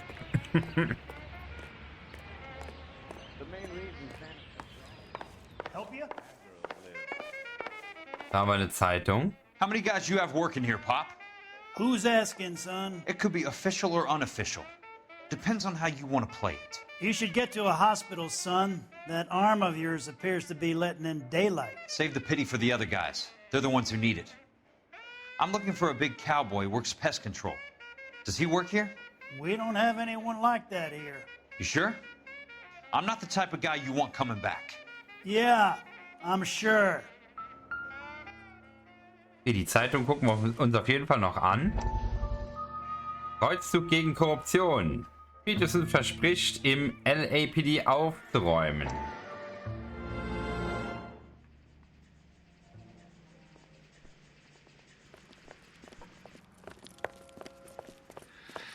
What have you got? Looks like a drug overdose. Get away from him, Phelps. This is my case. Shut your fucking mouth! Since when does a bagman work a case? I knew this creep wasn't on the morphine heist. Victim of his own product. Hey, detective! Can we back it off a notch? This is getting out of hand. A time to talk and a time to shut up. Now is the time to be quiet, son. Courtney Sheldon was a corpsman, Roy. He served his country. He went out with a medical kit and an Army 45 into places that made the Valley of Death look like a picnic. He was either naive enough or dumb enough to get involved in the Suburban Redevelopment Fund, along with the mayor, the DA, Monroe, and a certain crooked cop. He was involved in the morphine heist, but he has a puncture wound in his jugular, which makes this a murder case. He was a better man than you'll ever know. You say one more word about him and I will blow your fucking head off! You finally lost it, partner. I have a pretty good idea why Sheldon is dead. And I know about Monroe. Your vast, corrupt future is draining away as we speak. I got better things to do than argue the rub with you. Stay with him until the coroner gets here. Make sure technical services bags the evidence. If you let this creep anywhere near it, I'll come looking for you. Yes, sir. You know, Phelps, you're not the worst asshole going around. Thanks, Herschel. Okay, das war eine harte Ansage. Ja, die Überdosis, die er bekommen hat, hat er ja auch von unserem guten Doktor in den Hals gestochen bekommen. Genauso wie er gerade die Elsa da über den Haufen gewuchtet hat, ne? So blöd, dass er nicht gemerkt hat, dass er danach... Ja. Die Tür offen gelassen hat. Ne, die Tür hat er eigentlich zugemacht. Wie kam der eigentlich rein? I don't know. Okay, wir gucken uns erstmal hier um. Haben wir hier Motorenöl. Könnte mit der Sache wahrscheinlich nichts zu tun haben.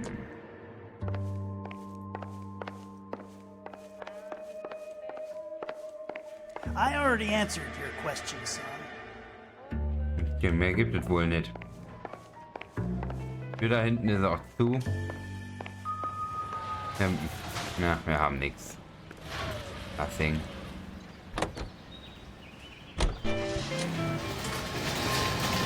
Nächste. Nuklear-Nagetierabwehr. So krass, nuklear.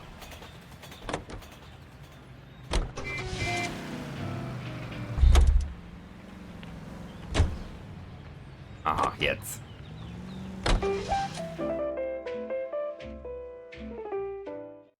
Mhm.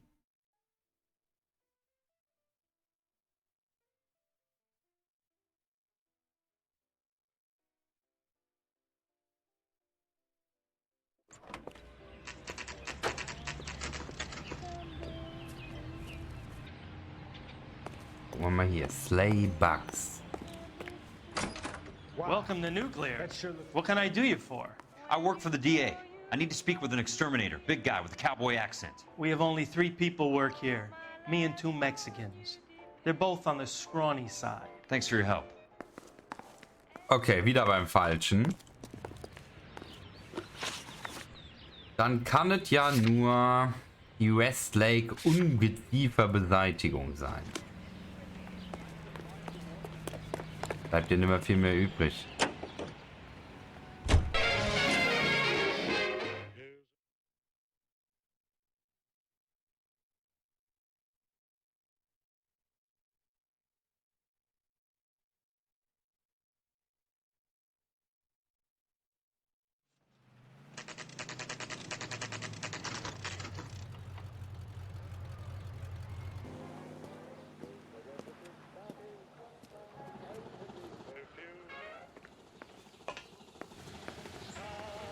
Guck mal, da ist auch schon jemand. I work for the DA. I'm looking for a big cowboy, does extermination. Anyone like that working here? Well, I wouldn't want to get anyone into any trouble. We could do this the hard way. An address? Yeah, he lives in a bunkhouse on the remains of the old Rancho Rincon. Thanks. Okay. Also, bei den Penner. War doch der Teil, wo die Penner gewohnt haben, gell? Meine, ja. Diese Rancho-Gedöns. Da waren wir ja schon einmal drüber gelaufen, ne? Oh, Fontaines Praxis. Gestern.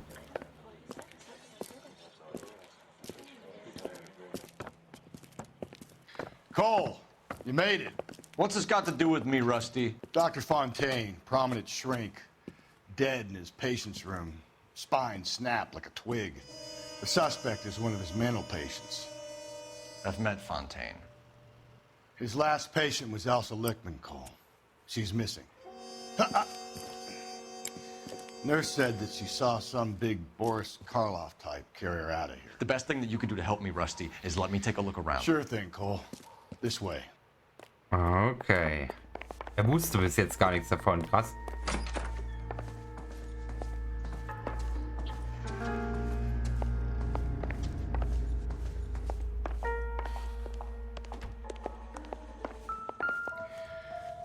Take your time. I'll give you and the doctor some privacy. Okay, was haben wir hier? Fontaine was having the houses burned for Monroe. Leland. Unten finden Sie eine Liste der Grundstücke, die Sie angefordert hatten. Mein Bekannter hat jedes davon besucht und gründlich begutachtet. Seinem Bericht zufolge ist er davon ausgegangen, dass die Familienbewohner in ihrer keine Unterstützung mehr benötigen. Beste Grüße, Dr. Harlan Fontaine. Da haben wir auch die Sawyers. Monroe wasn't happy. People started dying and it attracted attention. He and the doctor lost control.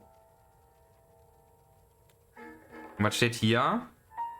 Alan, das war nicht unsere Abmachung. Ihr Bekannter geht zu weit. Bekommen Sie ihn unter Kontrolle oder ich muss Maßnahmen einleiten.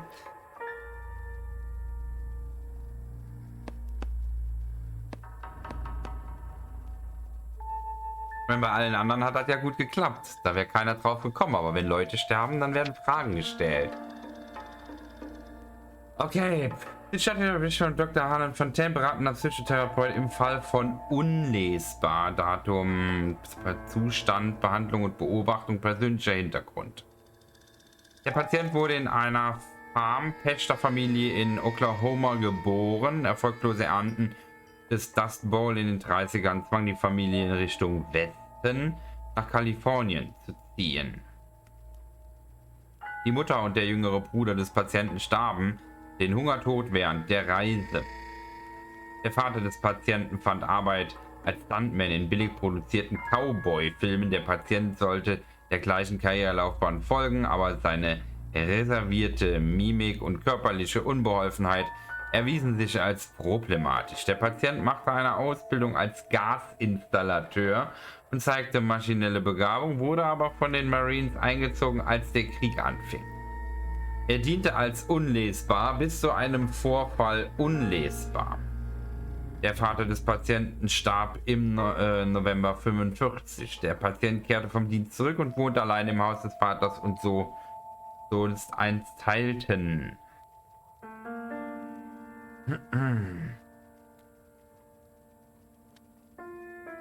Art der Erkrankung. Als der Patient von diesem Arzt übernommen wurde, litt er an akuter Kriegsneurose, die sich im sensorischen Rückblenden, gestörter Aufmerksamkeit und Schlafstörungen manifestierte. Der Patient beschrieb Symptome wie zum Beispiel Beeinträchtigung der Sicht, Kopfschmerzen, und so schnell kann ich gar nicht lesen. Der Patient erlebte Phantomschmerzen im Wachzustand und extreme Albträume im Schlaf. Der Patient konnte Erinnerungen von der Realität nicht unterscheiden und hatte häufige Rückfälle in das Trauma bis unlesbar. Während frühen Diagnosen gab der Patient eine krankhafte Angst vor und eine tiefe Faszination mit Feuer. Schlussfolgerung: Es wurde entschieden, dass sich der Patient in seinem fortgeschrittenen Zustand der Katatonie befindet, welcher nicht nur durch Psychotherapie überwunden werden kann. Behandlungsverlauf: Der Patient begann eine Behandlung mit Medikamenten in Verbindung mit klinischer Hypnotherapie. Sitzungen waren anfangs alle 2 Wochen geplant. Es wurde Morphium-Tartratlösung, unlesbar CC, in unlesbaren Dosen verabreicht, um Angstzuständen während der Applikation hypnotischer Induktionen und verbaler Suggestionstechniken entgegenzuwirken. Die Behandlung war zuerst wirkungslos. Der Patient konnte keine Änderung in der Häufigkeit und Stärke der Rückblenden und Kopfschmerzen melden. Zusätzliche 2-stündige Sitzungen wurden angesetzt, um tiefere Sedierung, wieder Morphium und erhöhtes Ansprechen zu bewirken. Ja, und von dem Morphium ist dann ganz durchgedreht. Ja? Der Patient verspürte eine leichte Reduzierung der psychischen Symptome. Wurde aber sehr anfällig für Suggestion und Ideenbildung. Indessen wurde wiederholt in der Klinik behalten, um zu verhindern, dass er sich selbst oder andere verletzt. Zusätzliche Medikamente wurden verschrieben und Sitzungen wurden alle 3 bis 4 Tage angesetzt. Entspannungsübungen wurden durchgeführt, in denen der Patient unlesbar in einer kontrollierten Umgebung und unlesbar. Der Patient meldet einen Konflikt zwischen Gefühl und Hoffnungslosigkeit und Gefühlen der Gelassenheit, hervorgerufen durch spezielle freiwillige Tätigkeiten, die er auf Anraten seines Arztes durchführte. Prognose: Der Patient kämpft mit Wahnvorstellungen, paranoid-schizoiden Tendenzen und schafft es mit Hilfe von Medikamenten und Therapie, diese unter Kontrolle zu halten. Es ist jedoch die Meinung dieses Arztes, dass jegliches Nachlassen dieser Behandlung gefährlich wäre. Ohne kontinuierliche Unterstützung könnte der Patient zurück in die Krallen seiner Dämonen fallen und in neuen unsozialen Zustand der Psychopathie verfallen. Unterschrift Dr. Harlan J. Fontaine. Okay. Also der Typ scheint von ihm hier auch als total durchgedreht diagnostiziert zu sein. Obwohl ich mal sagen muss, wie viel traue ich jemanden, der sowieso einen am Sender hat, auch wenn er Arzt ist. Ne? Auch wenn er Arzt ist. Das waren jetzt viele Informationen, muss man sagen. Okay, hiermit hat er ja Elsa geschlagen. So much for your foresight, Doctor. Kristallkugel.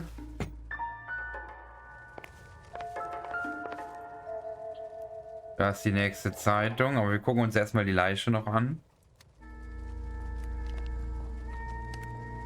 Destroyed by a monster of your own creation, Dr. Fontaine. I've heard that story somewhere before. Ja. Hat er wohl recht.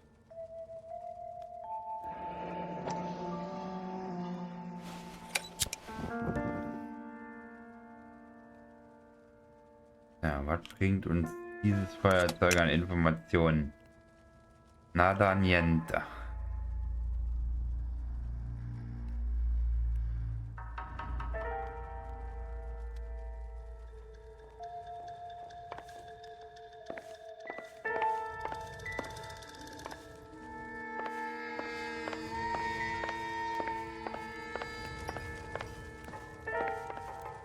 Ist überhaupt nichts.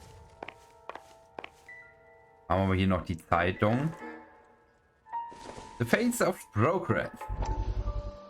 Bürgermeister über Baulöwe Leland Monroe. Der Penner. That goddamn pet lunatic of yours is burning down our houses. Keep your voice down, Leland. Control is of the essence. Keep your voice down. Do you know how much these sons of bitches charge for lunch? Fuck them. Leland, we will not solve our problems by announcing them to the general public. We only speed ourselves on our way to the gallows. He's your imbecile, Harlan. Get him under control or get rid of him. Speaking of which, I've had to dispose of our young medical student. What? You certainly are a cold character, Harlan.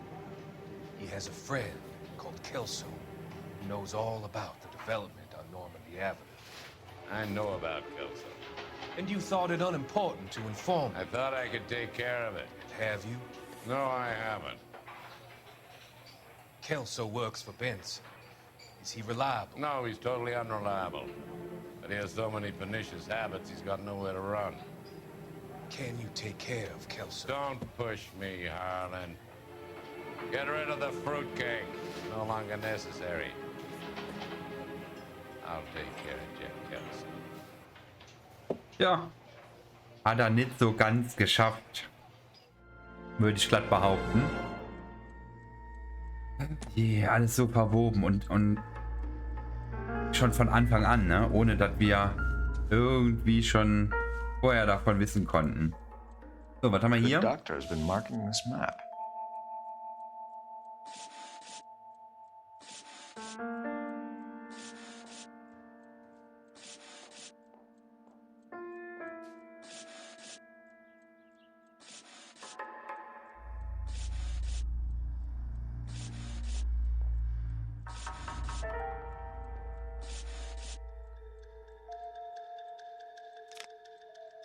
Edgewood Grove, McCarthy Vista, Crescent Heights, Rancho Escondido.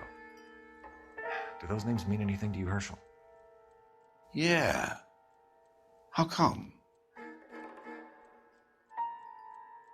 Das sollte alles abgefackelt werden, oder was?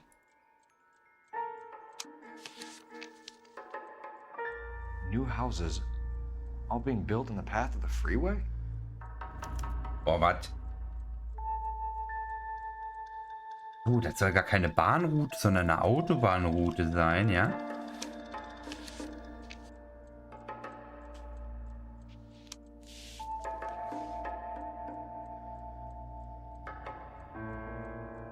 Ja, das passt nicht, oder?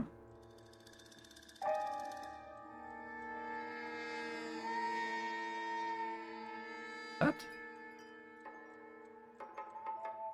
Müssten alle die Gebiete weichen, die über diese Autobahn führen, ne? Aber ja, das passt. Das passt sehr gut sogar. Sehen wir ja hier. Hier, das ist das gleiche Gebiet.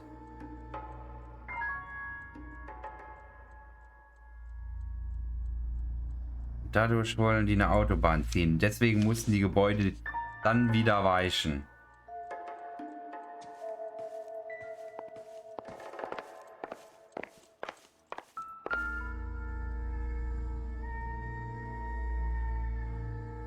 Er kam über die Veranda.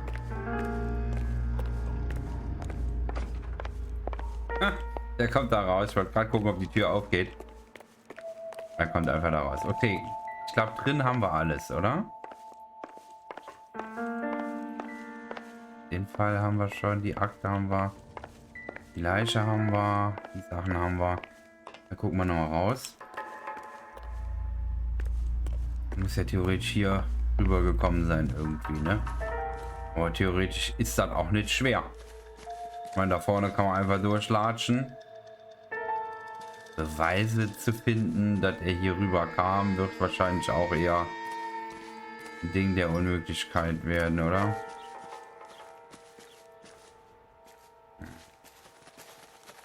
We need to find Elsa. There must be something that links the big guy to the shrink. Ja, mir ist klar, dass wir Elsa finden müssen, aber wir haben noch irgendwas nicht gefunden. Und ich habe Gefühl, dass das mit den Karten hier zusammenhängt. Aber die piepen nicht mehr, das heißt, da gibt es nichts. Hier gibt es noch was.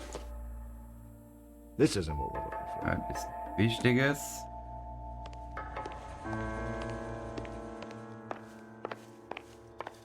Hat er hier eine Schreibmaschine?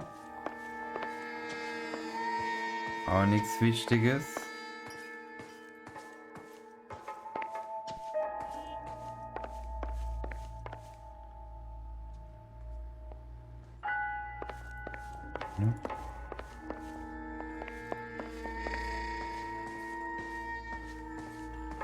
Absolut gar nichts. Dann muss der Hinweis hier sein. Dann muss der hier sein. Was soll ich sagen? Muss.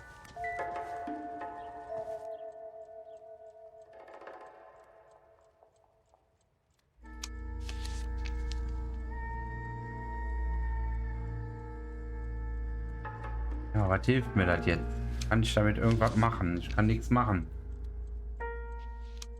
Hat wer Ideen? Any ideas?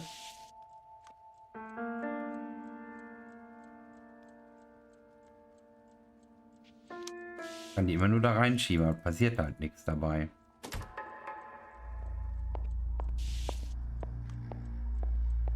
Das heißt, mir fehlt noch irgendwas anderes.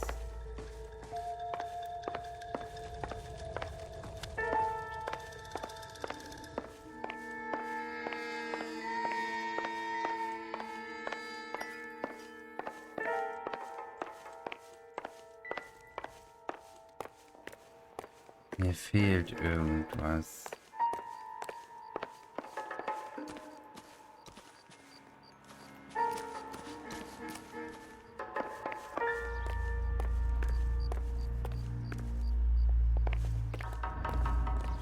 Hier an der Treppe vielleicht. Jetzt ganz schön viel Müll im Garten liegen, ne? Muss man schon sagen.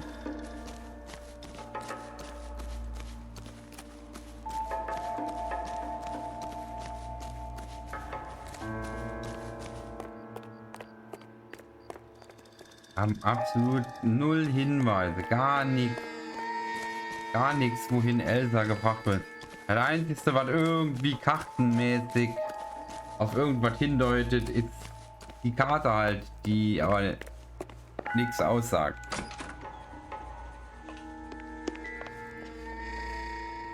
Müssen wir die auf der Karte vielleicht hier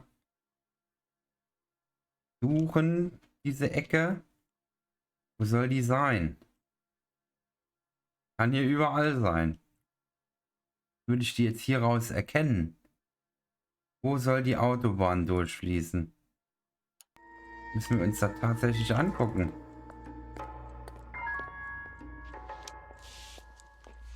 Wiltshire District. Wiltshire. Das ist der Wiltshire District. So, jetzt müssen wir nur wissen, wo ist der letzte Block.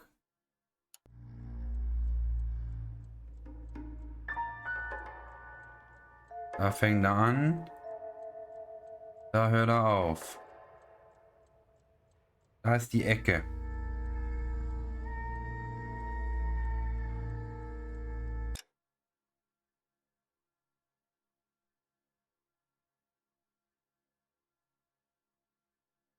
hier kommt die Autobahn rein. Und dann geht die hier so rüber und endet irgendwo hier. Aber was bringt mir das? Was bringt mir das?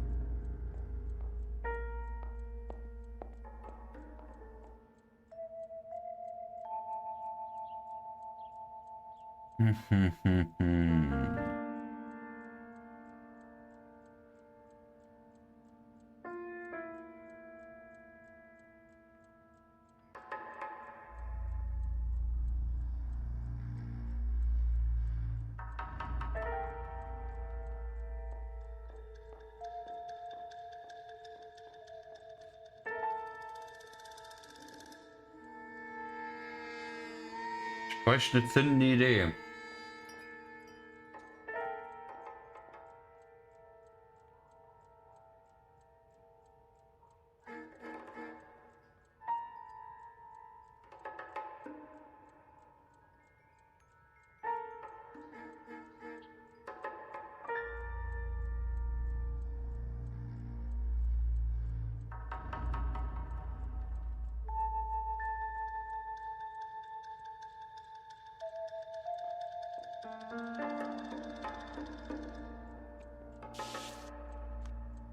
Mir muss irgendwo muss mir was entgangen sein. Ich habe eigentlich alles geguckt. 10-mal jetzt. Wir gehen nochmal ganz von vorne durch. Eingangstür.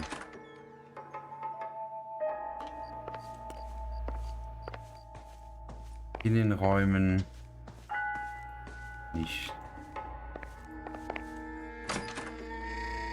Ist ja noch eine Tür, lul.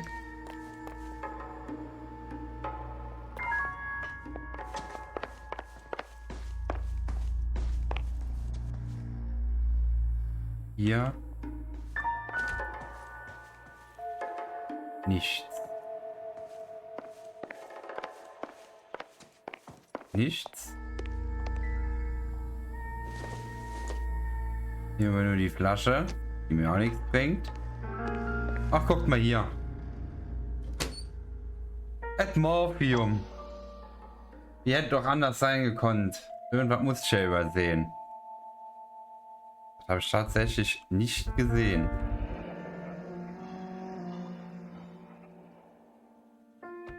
Ich habe es nicht gesehen. Kann süchtig machen. Looks like Fontaine has finally dispensed his last treatment.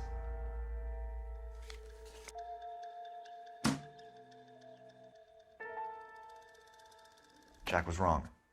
It's not about insurance, it's about eminent domain. What are you talking about, Cole? The government reclaims the land in the path of the freeway and pays the improved value of the land with the new houses sitting on it. What about the stiffs who paid their deposits? Worst case, they get their money back. But the syndicate pockets millions on the improved value of the land. So where does Jack's boss come into it? He's the key. He carries the insurance. The insurance proves how much the houses are worth. And they're worth nothing? Firewood, all of them. That's about as neat a scam as you can imagine. How are we going to prove any of this, Cole? Doctor's dead, and Roll nearly bled to death. If they get Jack... We need the firebug. The Okie cowboy. Get him, get Elsa. Get him, get all of them. Eieieiei. Okay. Wir müssen den Feuerteufel kriegen. Auf jeden Fall Nummer 1. Weil da auch Elsa ist.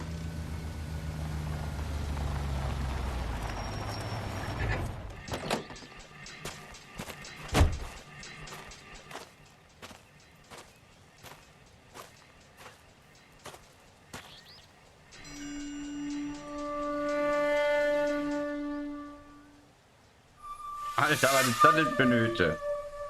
Ach, das ist die Hütte von dem Typ und der will da alleine reingehen. Oh je, oh je. Warum sagt der Cole denn nicht Bescheid? Ich weiß gar nicht, ob ich das wissen will, was da drin ist. Das sieht so aus wie im Texas Chainsaw Massacre, so ein bisschen.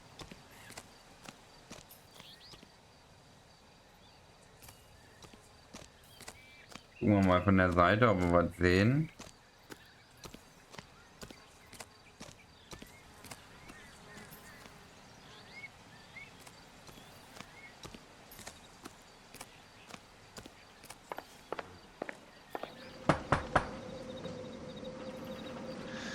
so nobody's home.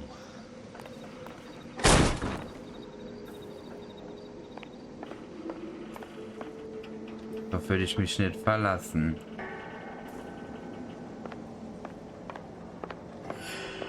Alter, wie ekelhaft. Guck mal, wie das hier aussieht.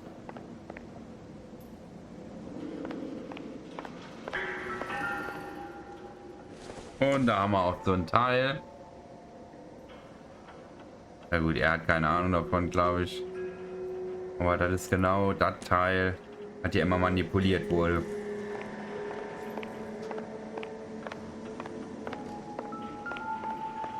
Oh, habe ich mich gerade erschreckt. Ich habe gerade gedacht, er kommt da vor der Tür angelaufen. Es ist ein fucking Spiegel.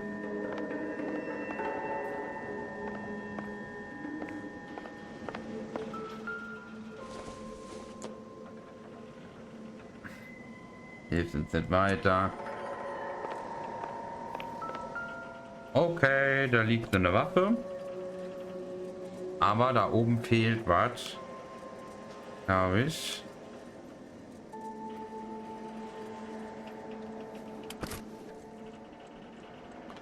Blutet unser Arm so.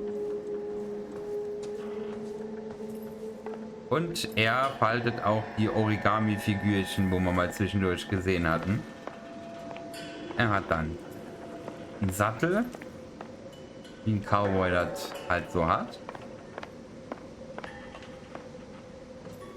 Jede Menge Rationen.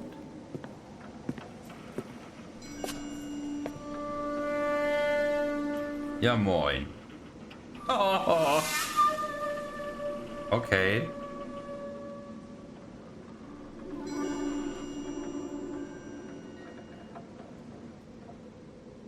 Creepy.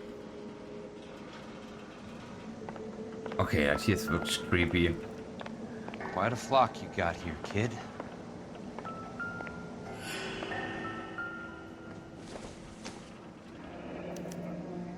A strange obsession. Wollen die auseinanderbauen? Nicht?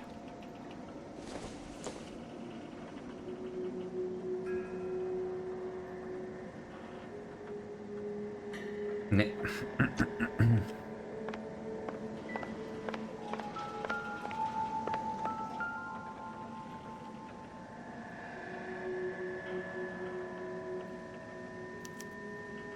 LA River Tunnel. This guy's a tunnel rat. Der will irgendwas sabotieren, kann das sein? Gasleitungen. Nach Gasleitungen, die der sabotieren möchte. Pumpenraum. Ich glaube, der will Gasleitungen irgendwo in einem Tunnel sabotieren und alles in die Luft jagen. In den River Tunnels. Mal hier.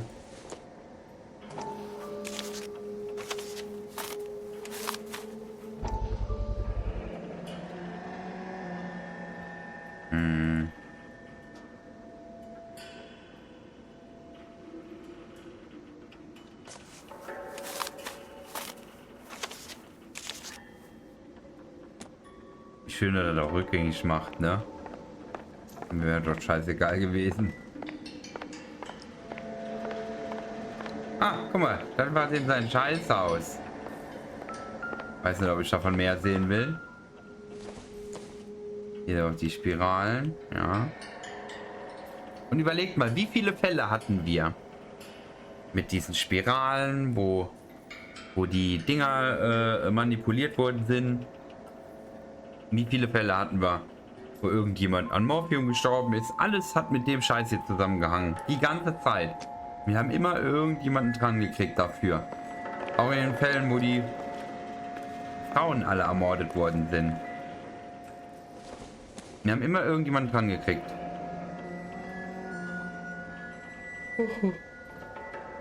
Aber im Grunde haben sie alle unter einer Decke gesteckt. Die wahren Verantwortlichen laufen immer noch frei rum.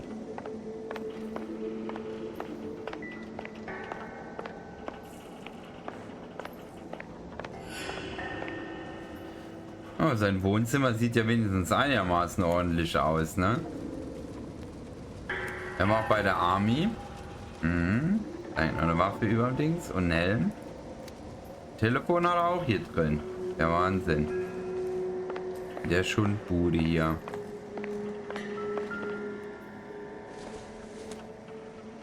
Hat er hier Insektenvernichtungsmittel.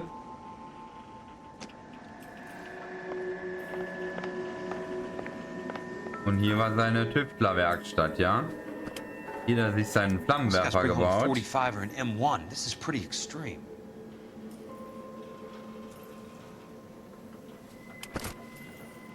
Oh, sorry.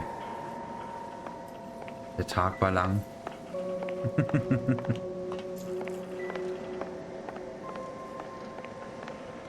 Und wir da durch eine der Türen.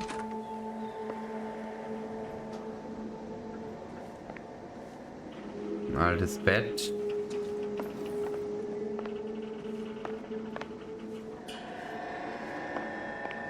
Nichts Besonderes.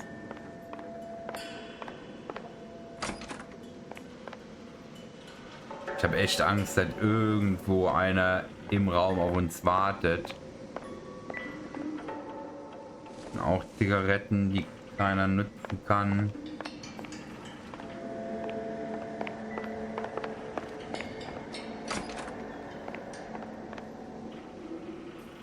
Hier ist echt die letzte Schundbude.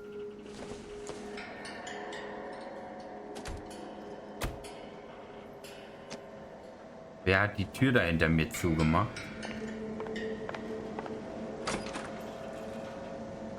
Alec, er erschreckt mich doch so.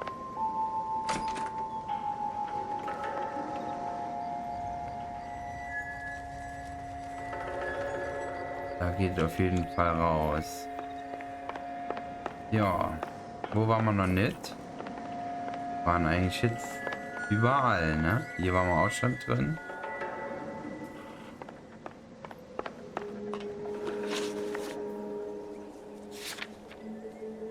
Menschbaracke. Irgendwas haben wir noch nicht. Irgendwas fehlt. Aber das Teil hatten wir ja auch schon, ne? Das manipulierte Ding.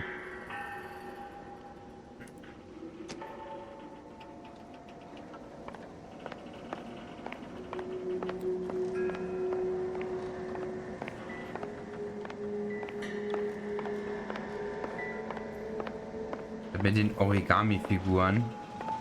Das erinnert mich ultra krass an das andere Spiel, wie heißt das? Mit dem Origami-Killer. War auch sehr nice. Ah, hier ist noch was. Oh. Zange. Hat mit der Sache wahrscheinlich nichts zu tun. Ich würde sagen, wir haben alles. Aber ein Telefon wäre nice. Oder müssen wir noch im Klo gucken? Oh, ein Häufchen.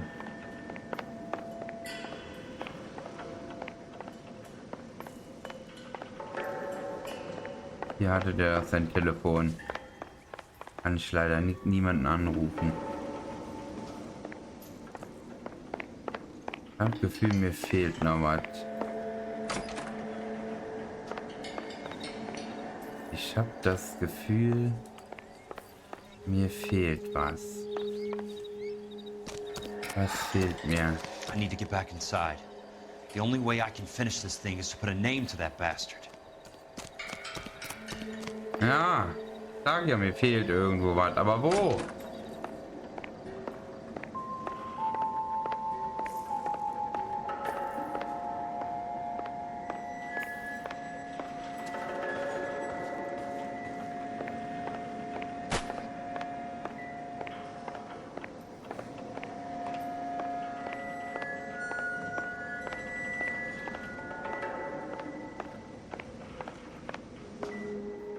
Hier nochmal drauf.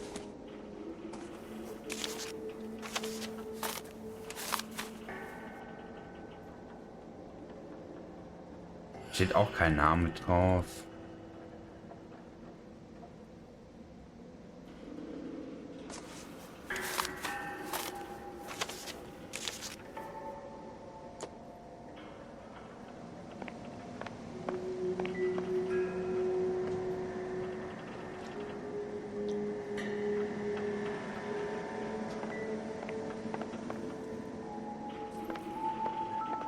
Bilder. Oh Gott, die Bilder.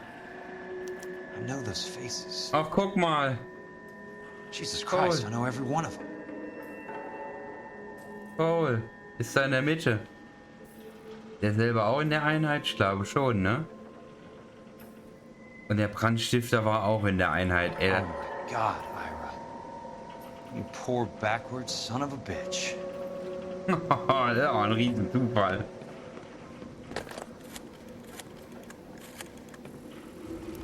Peterson, I'm going to need some help. I've got Monroe, Fontaine, and all the others. It's all tied up nicely. It goes all the way to the top. Meet me at the LA River Tunnel entrance just north of the First Street Bridge in half an hour. Don't ask questions. Just be there. Pass auf hinter dir, bevor der kommt. This is DA's investigator Jack Kelso. I have an urgent radio message for Detective Cole Phelps. Oh, Gott sei Dank nichts passiert. Ich habe gedacht, jetzt kommt gleich einer von hinten und schlägt ihm noch einen Knüppel über den Kopf. KGPL calling car 11K, 11K, come in. Go ahead, KGPL. 11K, see the man. A 207 just occurred on the spillway north of the First Street Bridge. DA's investigator Jack Kelso reports a kidnapping suspect outstanding in the LA River tunnel system with a hostage. 11K, handle code 3. The hell is Jack playing at? Like a suicide note. Half the LAPD will be down there hunting for him.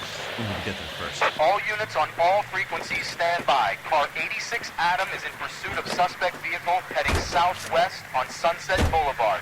Suspect vehicle belonging to Jack Kelso, described as a Navy Chevrolet Fleetline. License number 4, William 0286. Car 86 Adam is in pursuit. They picked up his car. He'll need help to make it to the river.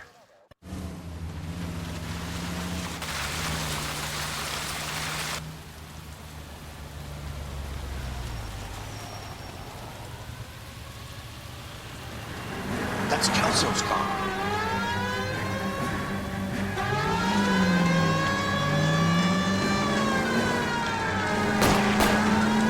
Kann sein, dass die versuchen, den aufzuhalten, ne? Reports that the suspect is armed and extremely dangerous. Repeat, extremely dangerous. Suspect vehicle to be disabled immediately. If necessary, use of deadly force is authorized. Suspect vehicle headed west. Die wollen ihn aufhalten. Ja, müssen ihn beschützen. Westbound on 5th Street.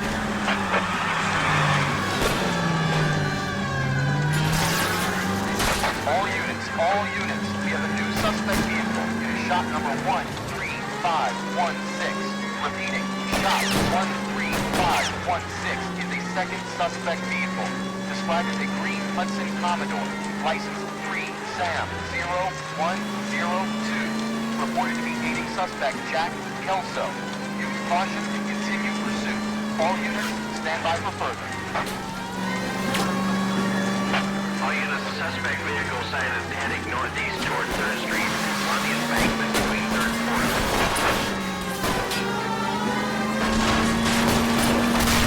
Jesus Christ! How many cops do these guys own? Ja, wie viele Cops haben die Typen geschmiert? Das ist eine gute Frage. Alle. All units, further to the second suspect vehicle, shop 13516. Chief Worrell has authorized the use of deadly force. Repeat, use of deadly force is authorized in disabling both suspect vehicles.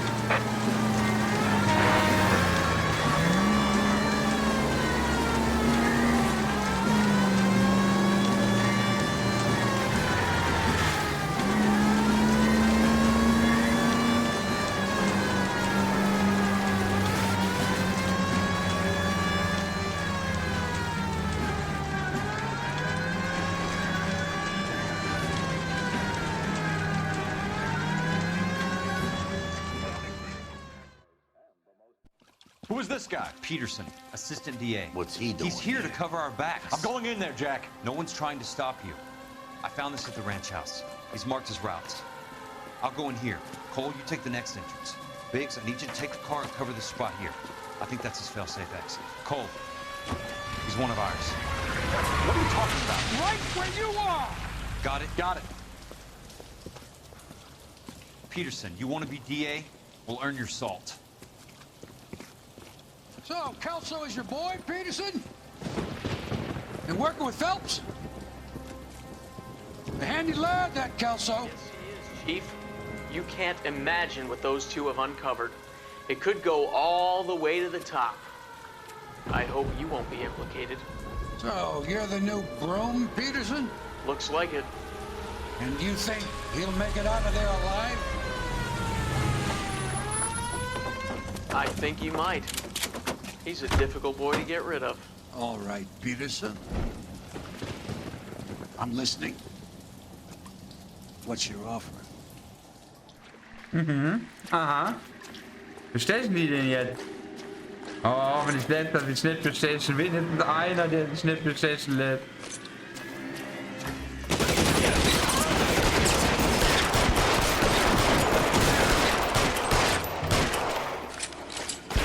Muss doch einen geben, der sich da in dem ganzen Ding nicht bestechen lässt.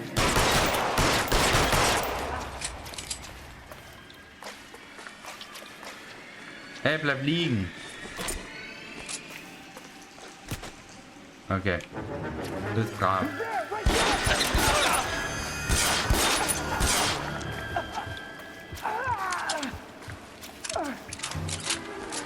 Wow. Das war knapp.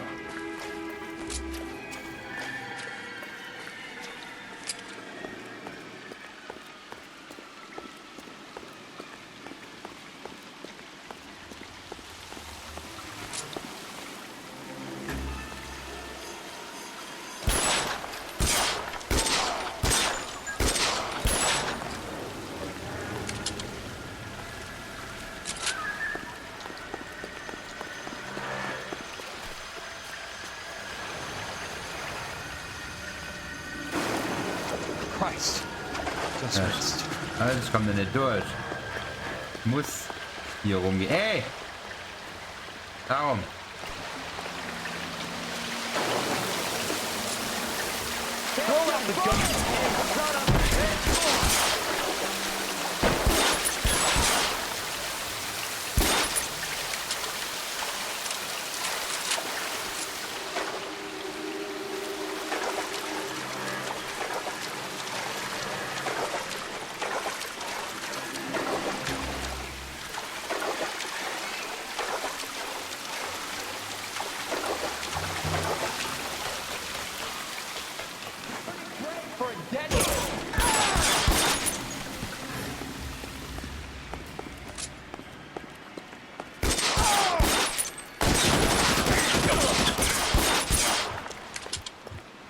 Alter Verwalter. Dafür ist aber geil, ne? Muss man schon sagen. Jede Menge.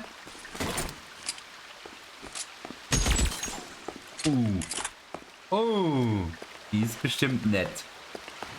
Die macht bestimmt auch gut Aua.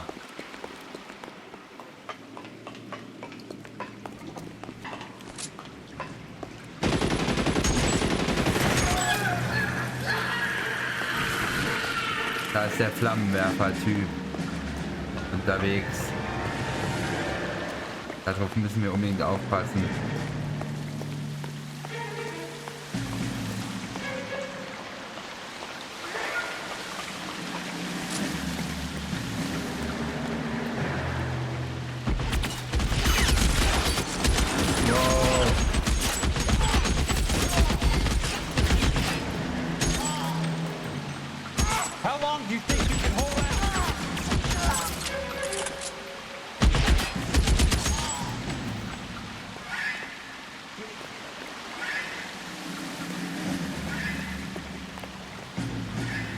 Want me? You got me. There! Somebody take that son of a bitch, will ya? Hä?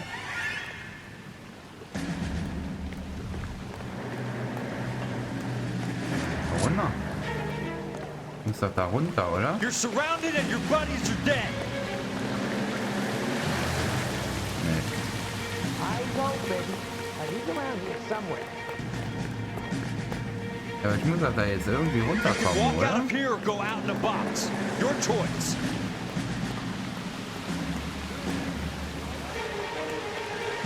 Ah ne, hier ist eine Ecke. Ah, das ist eine Treppe.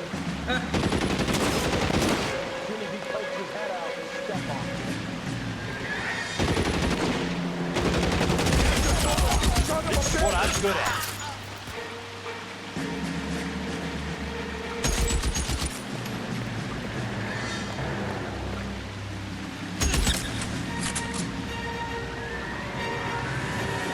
This one's got your info.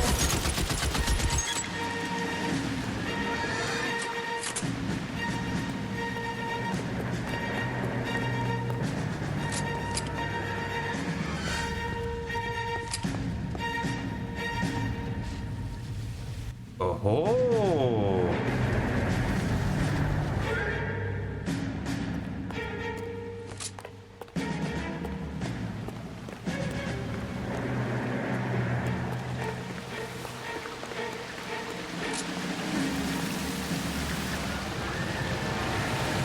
Nee. Wo lang muss ich denn jetzt hier raus? Nee.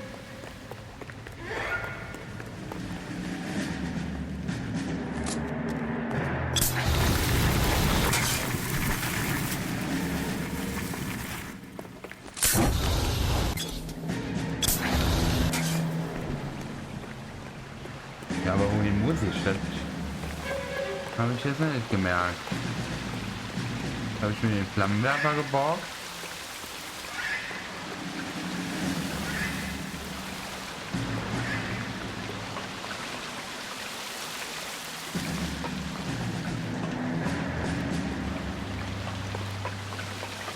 Muss ja nicht zurück.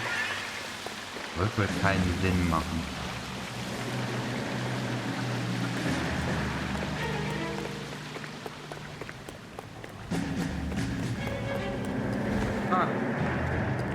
Da geht raus. Ah, das sieht man aber auch nicht so wirklich geil.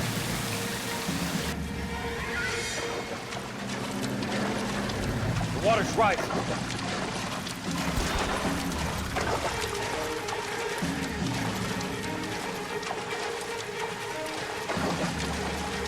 Ja gut. Was soll ich tun?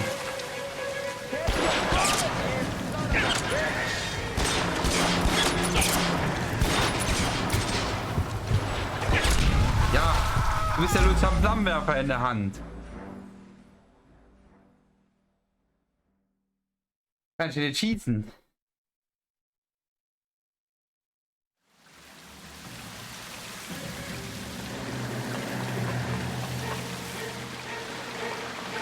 Ja, was ist denn hier los?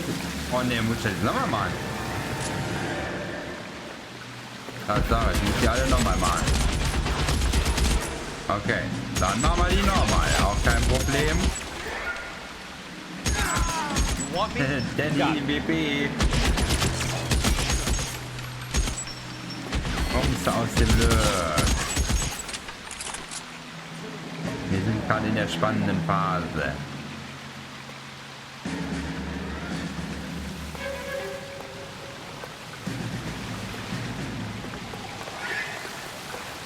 How long do you think you can hold out?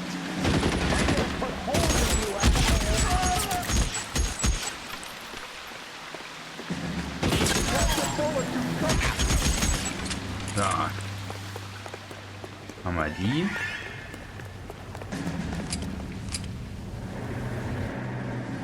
Jetzt haben wir einen geilen Flammenwerfer. Den nehmen wir mal mit. Spaß mit Flammen. The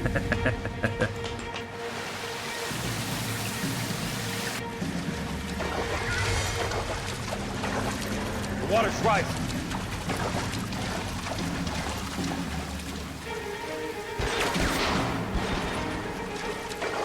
Problem ist, ich muss irgendwie ganz schnell darüber. Schnell ist aber hier nicht so drin.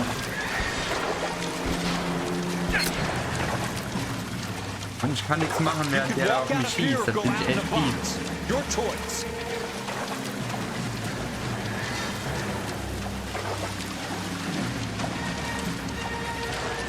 Come on. Beweg dich.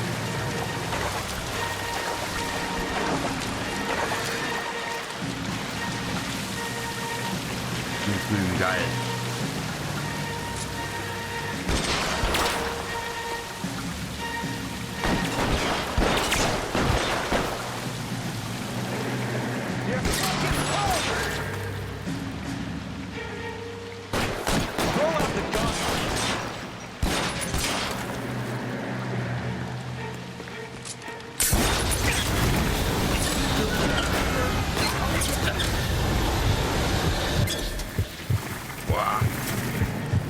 Das war eine geile Waffe, aber es ist nicht geil für Reichweite. Absolut nicht.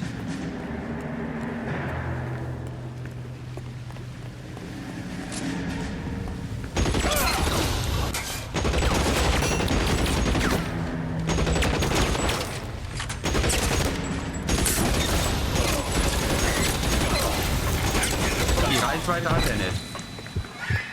Die Reichweite hat das Teil nicht. Kannst du wegwerfen, das Teil? Ich kann die nicht wegwerfen, ich kann keine andere aufheben. Moin.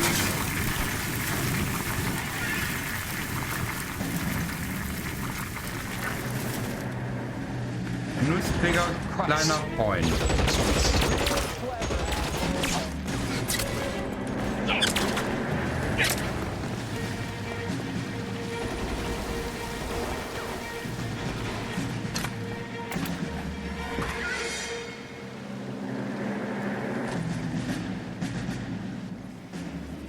Are you okay, Princess? I felt better. He saved me from the doctor. Hi, Tex. You remember me? I'm not sure that I do. Have you come here to kill her? Why would I do that, soldier? Isn't that why you're all here? I'm here to get her out. Her. But not me. You haven't come for me. No, not you. It ends here. You were with the 6th on Sugarloaf, weren't you? I was? And Naha. Yes, I was. You're Sergeant Jack Kelso, aren't you? Where's your uniform, Sarge? At home in my locker, Hogaboom. War's over, soldier. I know that, Sarge.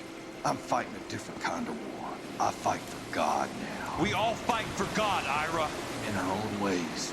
Not everyone knows it. Elsa, are you all right? Get away from her! It's all right, Cole. He doesn't want to hurt her. Ira was with us on Okinawa. What? You know this guy? Don't you remember me, Lieutenant? I remember you. No. Don't. You ordered me to burn that cave, Lieutenant. That cave full of civilians. A hospital.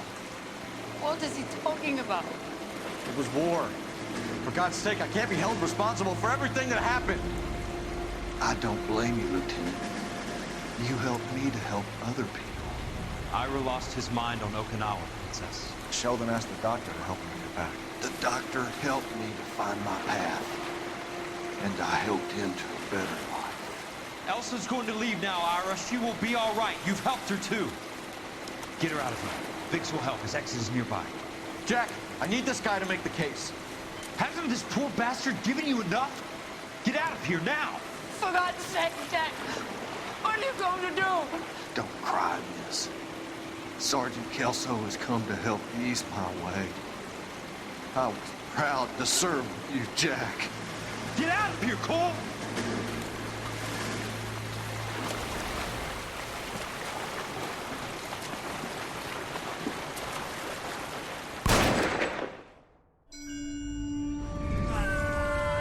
Oh, leck.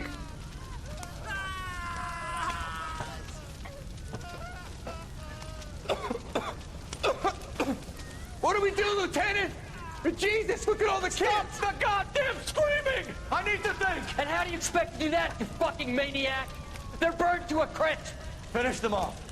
Do it humanely. We are leaving this place. You do it, Phelps. Get your own fucking hands dirty. I'm out of morphine. Put these people out of their pain. Now, that's an order.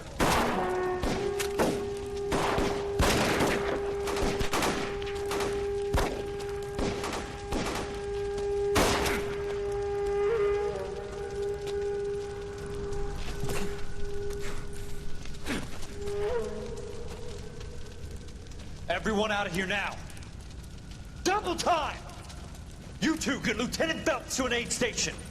Weapons team will be blowing this place in 2 minutes. Everything that happened in here stays in here. Do you hear me? I don't want to ever hear another word about it.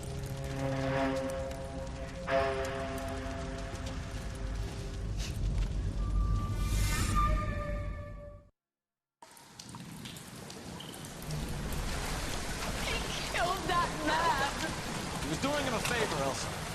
Cole, up here. I'll get this grader. Hurry. The water's rising. You're first. Hand her up.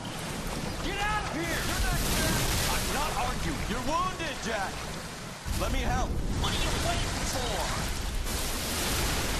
Jump, Cole! Jump for it!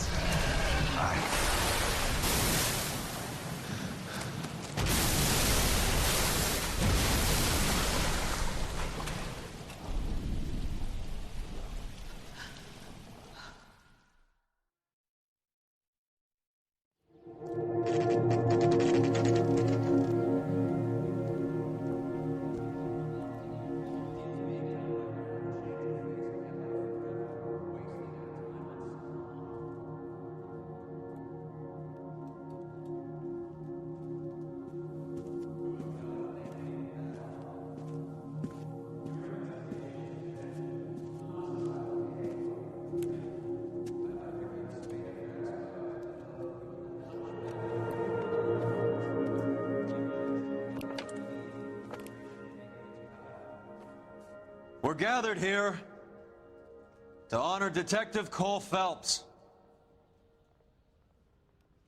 Cole Phelps was the best kind of man. Here, here. A war hero who led his men with true valor. And through his personal bravery achieved one of his country's highest honors. A cop wrongly accused who never lost his faith in the LAPD and the system. Fine. You belittle his memory. Elsa. Get out of my way, Jack. You call yourself his friend. A detective who fought to expose the evil corruption of the murderous Dr. Fontaine and the rapacious property tycoon Leland Monroe. Go to her. Will you, Herschel? A reformer. You were never his friend, Jack. To remove the odd bad apple from a department made up of good men. Herschel? A man who never gave up. Yeah, Jack. Who continued to fight the good fight. I think you knew that, Jack. The fight that cost him his own life. A good husband. A good father. And may I say, der blöde Arsch da, der da steht, der müsste eigentlich direkt eine Kugel in den Kopf kriegen dafür.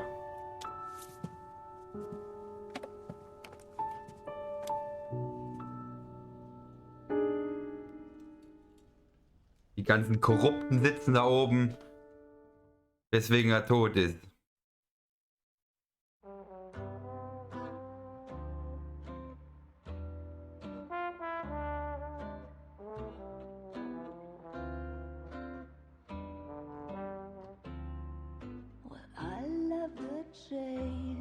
Ja. And that is the end. Fertig ab. Aus die Maus. Aus. Und so endet unsere Reise in L.A. Noire. Tja, man versucht so vieles, ne, wie dieser Cole Phelps, um Gutes zu tun, um was aufzudecken, und am Ende stirbt man selber dran. Deine Hexe, schönen guten Abend, Hallöchen. Schön, dass du reinschaust. Wie geht's dir? Kommst gerade zum Schluss, zum großen Finale. Ich wusste gar nicht mehr, dass der am Ende stirbt. Ich meine, ich habe das ja vor, keine Ahnung, Ewigkeiten, bestimmt 10 Jahre her, mindestens 10 Jahre her, wo ich gespielt habe. Ich wusste, nachdem ich eben dieses Haus gesehen habe, dass es irgendwie an den Kanal geht. Aber da der stirbt, wusste ich nicht mehr. Und weil ich ein bisschen ätzend finde, dass auf der Rede in der Kirche gerade dieser Roy Earl steht, ja, dieser blöde Penner, ja, der ihn verraten hat, mit dem er überhaupt nicht klar kam, ja, und der ihm immer gedroht hat, wenn er irgendwas aufdeckt, dass er richtig viel Ärger bekommt mit ihm und den ganzen Korrupten. Sehr, sehr blöd gelaufen. Kein Happy End. Kein wirkliches Happy End, ne? Müde, aber gut. Und selbst, ja, müde bin ich auch. Langer Tag, ne? Und jetzt haben wir ja schon gleich wieder 12. Aber das ist ja jetzt Wochenende. Wochenende. Hoch die Hände. Ich hoffe, du hast auch Wochenende und musst morgen nicht nochmal ran. Aber ich habe zumindest das Wochenende.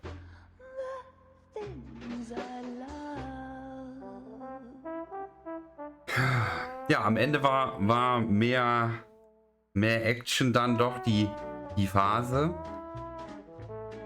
Ich weiß nicht, dann mit dem Flammenwerfer eben.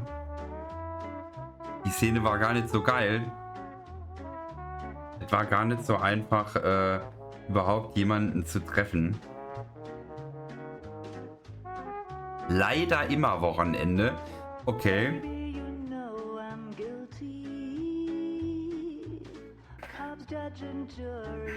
Oh, das hört sich aber nicht so schön an.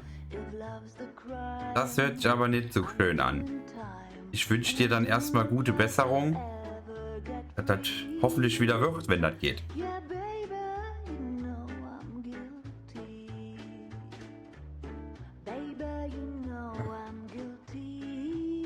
Ja, was soll ich sagen? Unser Spiel, ich finde das Spiel mega gut. Ja, ich finde das Spiel mega klasse. Es gibt leider keinen Nachfolger. Also, das kam 2010, glaube ich, raus. Ich müsste jetzt selber nochmal googeln, wann das rauskam. Aber ich glaube, 2010 war das. LA Noir Release. 2011. Mai 2011 kam es raus. Für den PC. Ist also schon ein bisschen älter. Hat aber tatsächlich von Rockstar nie einen Nachfolger bekommen. Warum auch immer. Weil so für 2011 war das ein richtig geiles Spiel. Ich meine, das war ja auch so GTA, in die Richtung GTA. Das machen die ja immer so Spiele. Auch mit Red Dead Redemption haben sie das ja auch gemacht. Wo man auch ewig lang gedacht hätte, es kommt kein Nachfolger. Aber für Red Dead Redemption kam dann ja einer. Und jetzt wäre halt die Frage, kommt vielleicht hier auch irgendwann mal noch was? Oder lohnt sich das für die nicht? Die Fallbearbeitung, ich finde sowas eigentlich ziemlich cool. Das Einzige, wo wir sowas in der Vergangenheit in Spielen hatten, war in so Sherlock Holmes Games. Da habe ich auch noch eins auf der Liste. Ein gutes. Was auch schon ewig her ist, wo ich das gespielt habe. Ich muss jetzt mal gucken. Ich muss jetzt sowieso mal auf die Liste gucken, was wir als nächstes anfangen. Eher schlimmer. Das hört sich aber nicht so schön an. Dann drücke ich die Daumen, dass es so lange wie möglich nicht schlimmer wird. Darf ich fragen, was du als nächstes spielst? Das habe ich heute schon am Anfang, habe ich schon gesagt. Ich bin mir gar nicht so sicher. Was ich jetzt von der Liste als nächstes holen soll. ich habe bei mir im Discord eine Liste von Game-Vorschlägen, beziehungsweise da kann auch jeder Vorschläge abgeben. Aber ich habe da eine Liste gemacht, was noch ansteht, was wir noch nicht gespielt haben, was wir schon mal gespielt haben und gerne nochmal spielen würden. Und es fällt mir echt schwer dazwischen auszuwählen, weil es alles gute Spiele sind oder auch Spiele sind, die ich gerne noch spielen würde, aber das ist halt, ich weiß nicht, wo ich anfangen soll, das ist schlimm. Ich weiß nicht, ob ihr das kennt, es gibt einfach so viele geile Spiele. Und dann stehst du da und weißt nicht, welche als nächstes.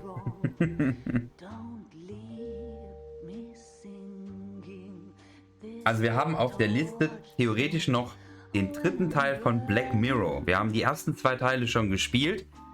Den dritten Teil hatten wir noch ausstehend. Der steht eigentlich auch ganz weit oben auf meiner Liste.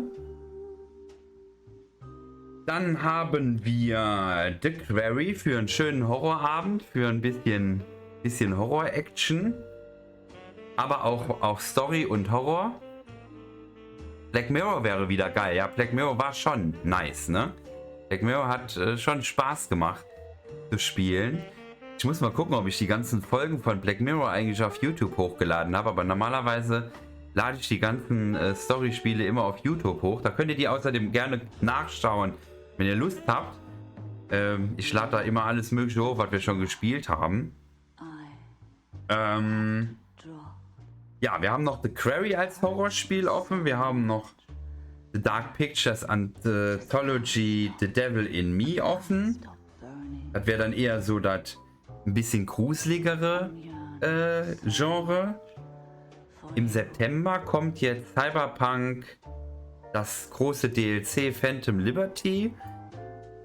Das will ich auf jeden Fall spielen. Dann kommt den nächsten Monat drauf, nach dem September, also im Oktober, Cities Skylines 2.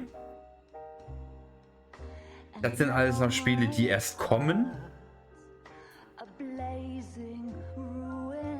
Und ja, wie gesagt, dann haben wir noch so ein paar kleine Sachen zwischendurch, die ich mir angucken wollte. Wir wollten auf jeden Fall irgendwann mal noch Edna und Harvey spielen. Den Teil habe ich nämlich selber noch nie gespielt. Edna und Harvey. Harveys neue Augen.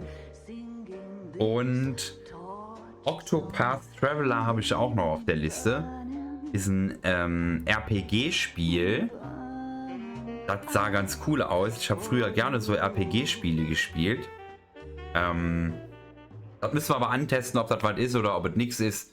Und dann entscheiden wir dann so spontan im Stream, wie weit wir spielen, ob wir überhaupt lange spielen oder ob wir durchspielen. Ne? Die Möglichkeit gibt es natürlich auch. Ja, als Replays, ich glaube, die Replays, die will ich erst machen. Oh, jetzt kommt noch eine Szene. Oh, die müssen wir gucken. How about this for a headline? Guess which former 6th Marine hero has been promoted in the LAPD? No idea. Well, could be anybody. You give up? Tell us or hand over the fucking paper. The Shadow, boys. Our very own Silver Star winning son of a bitch. Phelps? You didn't die, Jack. He did just fine, and that's all we're going to say about it, right? The one and only. Look at this picture. Golden boy getting his badge, wife and kids in tow, and looking awful humble in the process. Well, he's set. Phony bastard. I wonder if they've been holding my job for me after all this time. What job was that? Mechanic. Ain't you seen all the war bond movies, Sarge? All the best mechanics is women. You're gonna have to work as a gigolo from here on in. I was a bus driver in Santa Cruz. You know, no pictures in the papers or medals for me, though. I can't believe I just went through Petaloo and Okinawa just to go back to being a washing machine mechanic. How is it that jerks like Phelps get it all? It doesn't have to be that way, guys. What are you talking about? It's always gonna be that way. Do you have any idea what you guys are sitting on? Yeah, a ship full of Army surplus. You're sitting on surplus morphine. 2 tons of it. Can you imagine what that's worth on the streets? Hundreds of thousands of dollars. You're shitting me. I'm not. You're talking about stealing it? Keep your voice down. Do you want to have us all thrown in the brig? God damn it, Sheldon. You want to go into the dope business? No. I want to be in the peace dividend business. What is that supposed to mean? It means I want the guys who fought for a better future to get some share of it. You interested, Jack? Come on, Top. We could all get out from under. Oh, it's the chance of our lives. It's everyone or no one, boys. I'm not having a bar of it, Courtney. You may be the bravest person I have ever met, but I swear to God, trouble follows you around like a pet fucking dog. I thought you wanted to try for medical school. So what do you want, Jack? What's the future got in store for you? You guys were all heroes in the war. Every single one of you. Even if your next door neighbor or your wife never know it and don't give a rat's ass. Fuck felts and medals and citations and parades. Fuck the public who are bored with returning GIs. I have nothing but respect for what you guys and the rest of the 6th have done. You go through with this, and you'll be nothing to me.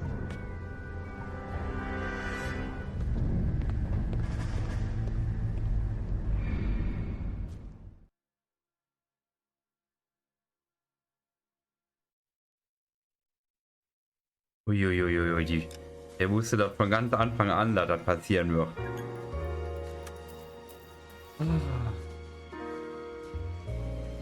Ja, was soll ich sagen? Super Spiel. Hat mir sehr, sehr gut gefallen. Ich hoffe, euch auch. Ich hoffe, ihr hattet viel Spaß mit mir hierbei. Ich bin noch unschlüssig. Vielleicht habt ihr eine Idee, vielleicht wollt ihr im Games-Vorschläge Channel gerne sagen, was ihr gerne sehen würdet. Vielleicht können wir da, kann ich mich ein bisschen orientieren. Aber Black Mirror wäre eine geile Sache. Würde mir auch gut gefallen, wie der Danny schon sagt. Aber die sind alle ziemlich gut, die Spiele.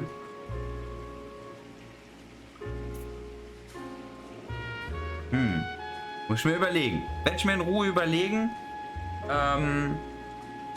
was wir spielen werden. Ich habe gesehen, dass es dieses Wochenende für Counter-Strike eine Beta gibt. Die würde ich gerne auch ausprobieren, tatsächlich. Einfach nur mal reinzuschauen. Das können wir theoretisch auch noch hier hinten dranhängen. Und dann für den nächsten Stream am Sonntag versuche ich dann mir zu überlegen, welches Spiel wir als nächstes starten werden. Das können wir eigentlich so machen. Würde ganz gut passen. Dann können wir jetzt noch ein bisschen, wenn ich die Beta überhaupt bekommen habe, weil hieß, alle Prime-Spieler bekommen den. Vielleicht können wir da mal reingucken. Aber allzu lang werde ich heute auch, allzu alt werde ich heute auch nicht mehr. Tag war lang. Aber wir können ja mal gucken, ob wir was finden. Ich switch mal gerade hier um. Mindestens mal reinlunzeln will ich.